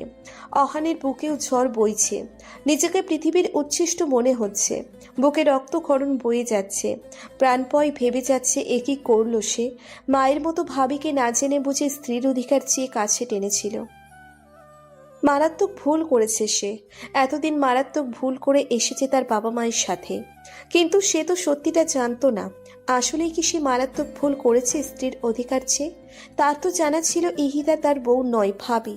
তবুও মন মানছে না। নিজেকে আজ অপরাধী বলে মনে হচ্ছে। এতগুলো মানুষকে সে এতদিন কষ্ট দিয়ে এসেছে, আর আজ মাত্রাধিক কষ্ট দিয়ে ফেলেছে। মাপ চাইবে তাদের কাছে, কিন্তু পারবে কি তারা ওকে মাপ করতে? পারবে কি অহান আগের মতো সব ঠিক করে দিতে? চায় না এমন লাইফ। হতে চায় সে আগের অহান, সেই ছোট্ট নিষ্পাপ অহান, যার মনে ছিল না কোনো অহংকার, হিংসা, লালসা। সকালের আলো ফুটতেই অহানের ঘুম ভাঙে। রাতে দেরি করে বাসায় ফিরেছে, তবুও আজ তাড়াতাড়ি ঘুম ভেঙেছে। আজকের সকালটাকে নতুনভাবে শুরু করতে চায় অহান। নতুনভাবে সব কিছু শুরু করবে, জীবনটাকে নতুনভাবে সাজাবে। জানালার পর্দা সরিয়ে দেয়। রৌদ্র এসে অহানের গায়ে পড়ে। অহান সূর্যের দিকে তাকিয়ে মৃদু হাসে। প্রথমে ফ্রেশ হয়ে নেয়, তারপর কানে ব্লুটুথ লাগিয়ে কিচেনে আসে এবং কল দেয় হামিদা বানুকে। ঘুমাবার প্রস্তুতি নিচ্ছিলেন হামিদা বানু। তখনই পাশে থাকা ফোনটা বেজে ওঠায় কিঞ্চিত পরিমাণ বিরক্তি নিয়ে ফোন হাতে নিতেই তিনি কিছুটা চমকে গেলেন। সে যেন নিজের চোখে বিশ্বাস করাতে পারছেন না এটা অহানের নাম্বার। তার এমন চমকানো চেহারা দেখে আজমল রহমানও ফোনের দিকে তাকায়। তিনিও বেশ চমকে গেলেন। ফোন বেঁচে কেটে যায় তাদের এমন চমকানোর রিয়াকশনের মাধ্যমে। হামিদা বানু আজমল রহমানের দিকে তাকিয়ে বললেন, মনে হয় ভুলে ফোন ঢুকে গেছে নাম্বারে। রিসিভ করো, দেখো কি বলতে চাই অহন। হামিদা বানু আজমল রহমানের দিকে চোখ পিটপিট করে তাকিয়ে পরক্ষণে চোখ সরিয়ে নিয়ে ফোন রিসিভ করে কানে দেয়। অপর পাশ থেকে অহান অভিমানী স্বরে বলে, ছেলের ফোন ধরতে এত সময় লাগে? কি করছিলে এতক্ষণ? প্রশ্ন করে বসে অহান। হামিদা বানু অবাক হয়ে আজমল রহমানের দিকে তাকিয়ে রয়। এর আগে কখনোই অহান এভাবে কথা বলেনি, তাই বেশ অবাক হচ্ছেন। চুপ করে আছে কেন? কথা বলো অহনের সাথে। হ্যাঁ, মানে ঘুমানোর প্রস্তুতি নিচ্ছিলাম তো, তখনই তুই কল দিলি। এভাবে কথা বলছো কেন? আমি কি অন্য কারো ছেলে নাকি? ঠিক মতো কথা বলো আম্মু। তুই কি ঠিক আছিস? অবশ্যই, মায়ের দোয়া সাথে থাকলে সব সন্তানই সুস্থ থাকবে। হামিদা বানু আরো অবাক হলেন। তার চোখের কোণায় ক্ষুদ্র জল এসে জমেছে। আজমল রহমান তার কাছ থেকে ফোন নিয়ে বলে, বাবা, কিছু হয়েছে কি? এভাবে কথা বলছিস যে তোর মায়ের সাথে? কথা বলতে গেলে কি কিছু হওয়া লাগবে আব্বু? আর আমি তো তোমাদের ছেলে, তাই না? এমনভাবে কি কথা বলতে পারি না? তা নয়, এই প্রথম তুই আমাদের কাছে নিচ থেকে ফোন দিয়েছিস, তা আবার এভাবে কথা বলছিস, খুব ভাবাচ্ছে। আগের অহান নেই বাবা, তাকে আর খুঁজলেও পাবে না। এতদিন তোমাদের সাথে যা করেছি তার প্রায়শ্চিত্ত করার সময় এসে গেছে।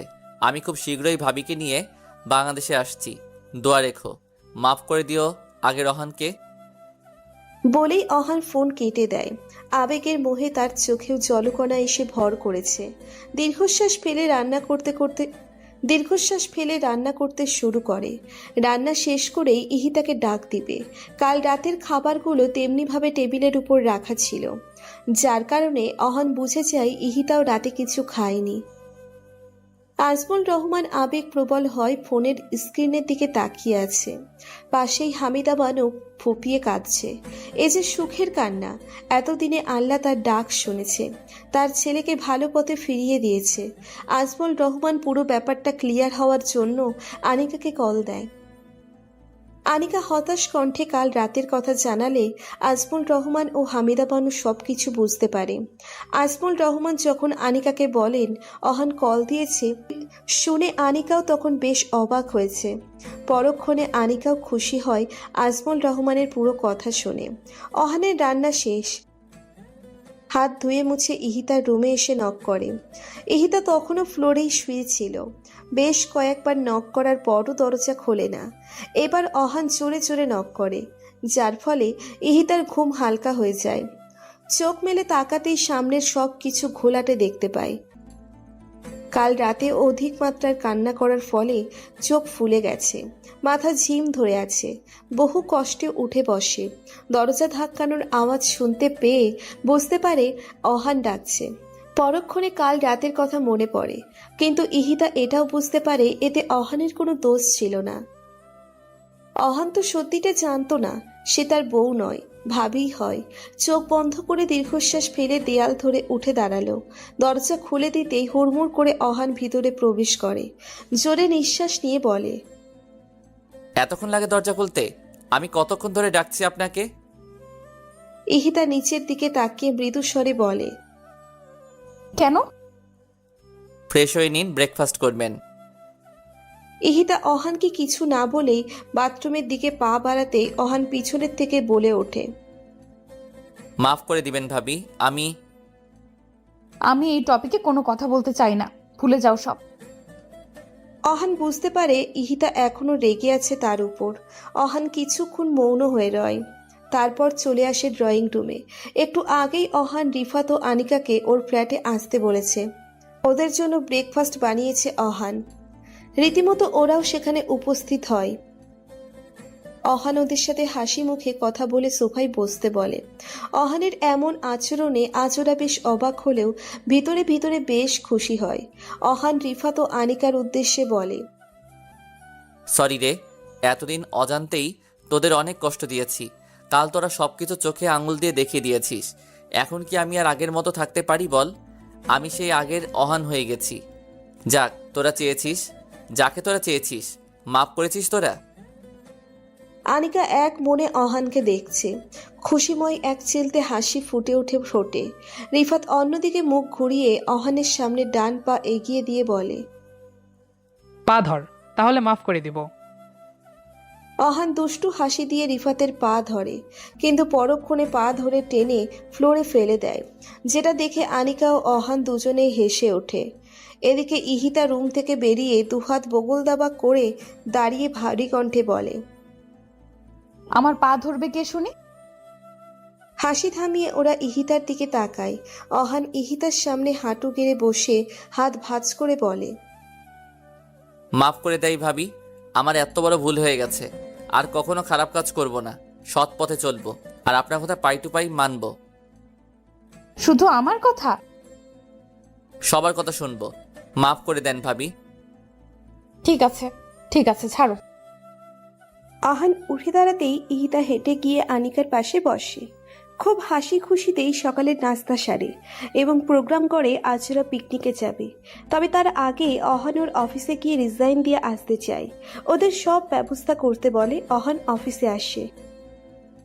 কাল রাতের কথা রিফাত ও আনিকা ইহিতাকে খুলে বলে, কিন্তু ইহিতা অহানের মিসবিহেভের কথা বলে না। অহানকে ছোট করতে চায় না ওদের কাছে। আর এমনিতেও এতে তো অহানের কোনো দোষ ছিল না।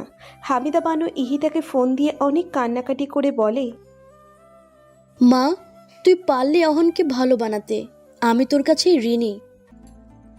আমি না মা, রিফাত ও আনিকার কারণে আহান আজ ভালো পথে ফিরে এসেছে। ওরা যদি সব খুলে না বলতো তাহলে হয়তো আহান এসব জানতো না। হ্যাঁ, ওরাও অনেক সাহায্য করেছে। আমি তোদের তিনজনের কাছেই ঋণী।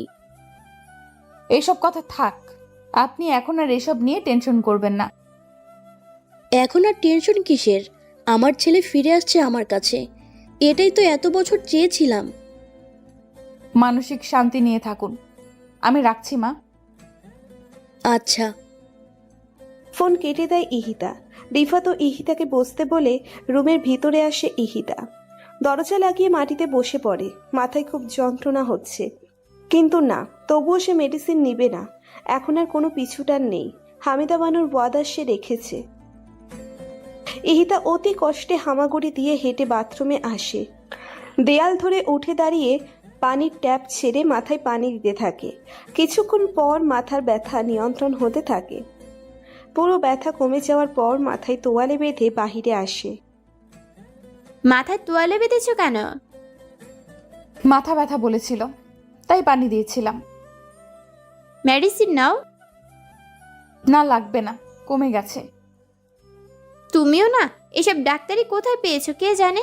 এখন এখানে এসে দেখো কোথায় যাবে পিকনিকে। ল্যাপটপের দিকে তাকিয়ে বলে আনিকা। ইহিতা আনিকার পাশে এসে বসে। এদিকে মিষ্টি নিয়ে অফিসে হাজির হয় অহান, যাকে পাচ্ছে সামনে খুশিতে মিষ্টি মুখ করাচ্ছে। অহানের এমন কাণ্ডে রীতিমতো সবাই অবাক, চমকিত দৃষ্টিতে তাকিয়ে আছে ওর দিকে। অফিসের পিয়নও যাদের সাথে এতদিন খারাপ আচরণ করেছে তাদের সবার কাছে অহান মাপ চায়।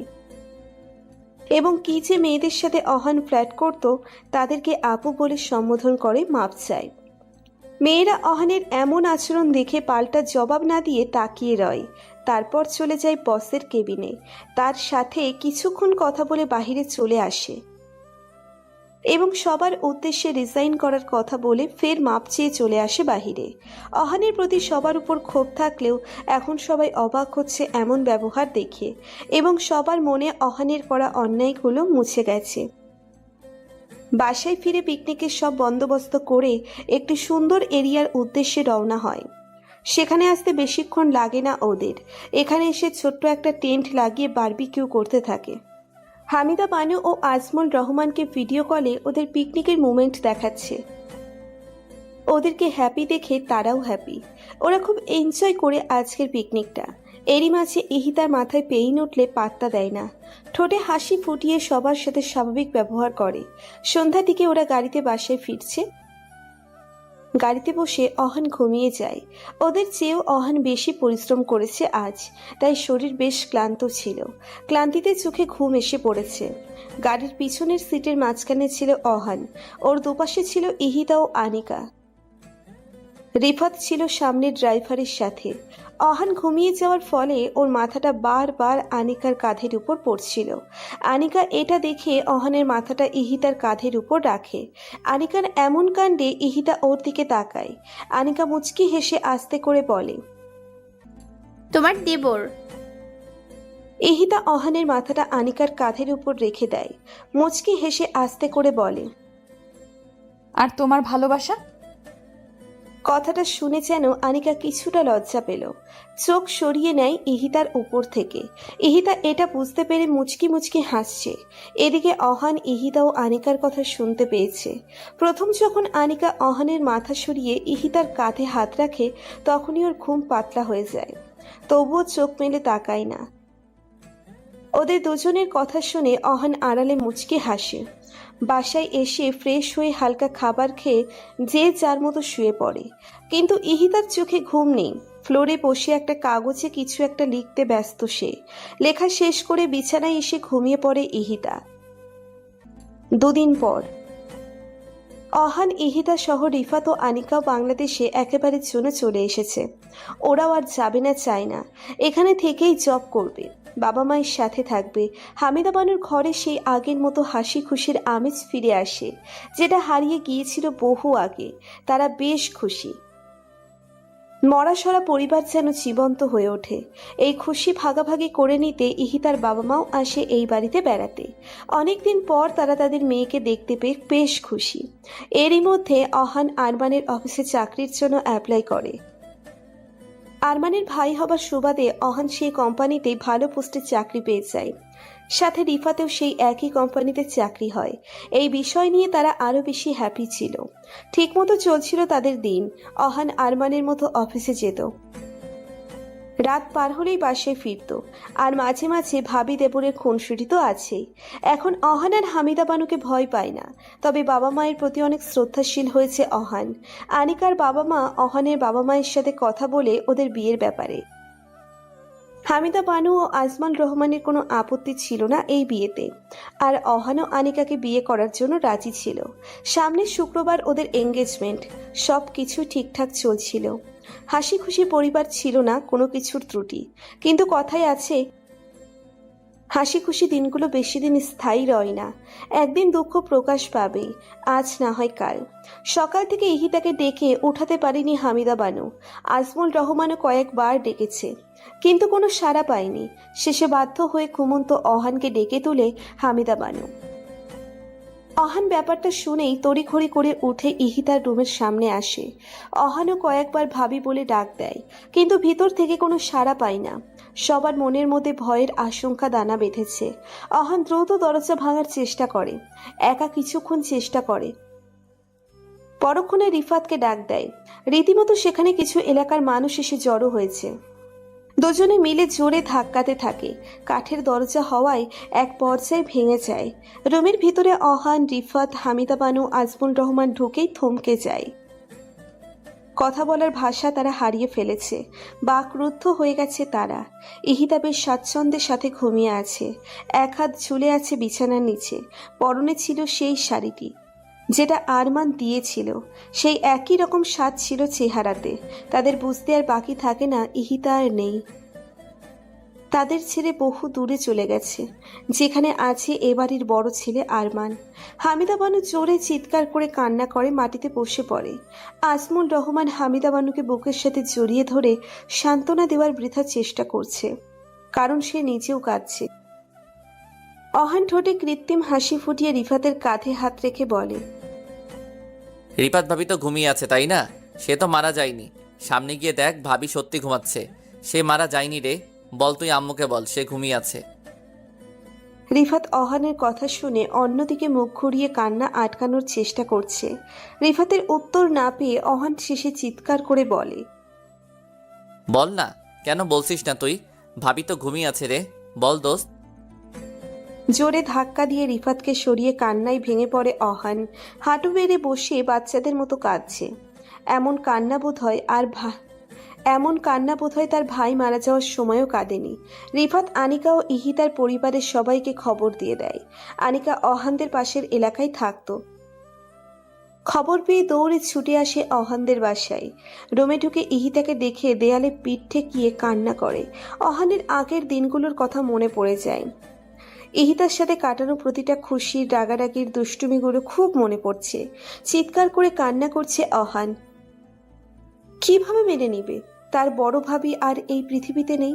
কিভাবে মনকে বোঝাবে এটা? মন সে বুঝতে চাইছে না। কান্নার এক পর্যায়ে অহান ইহিতার হাতের পাশে 2টা কাগজ দেখতে পায়।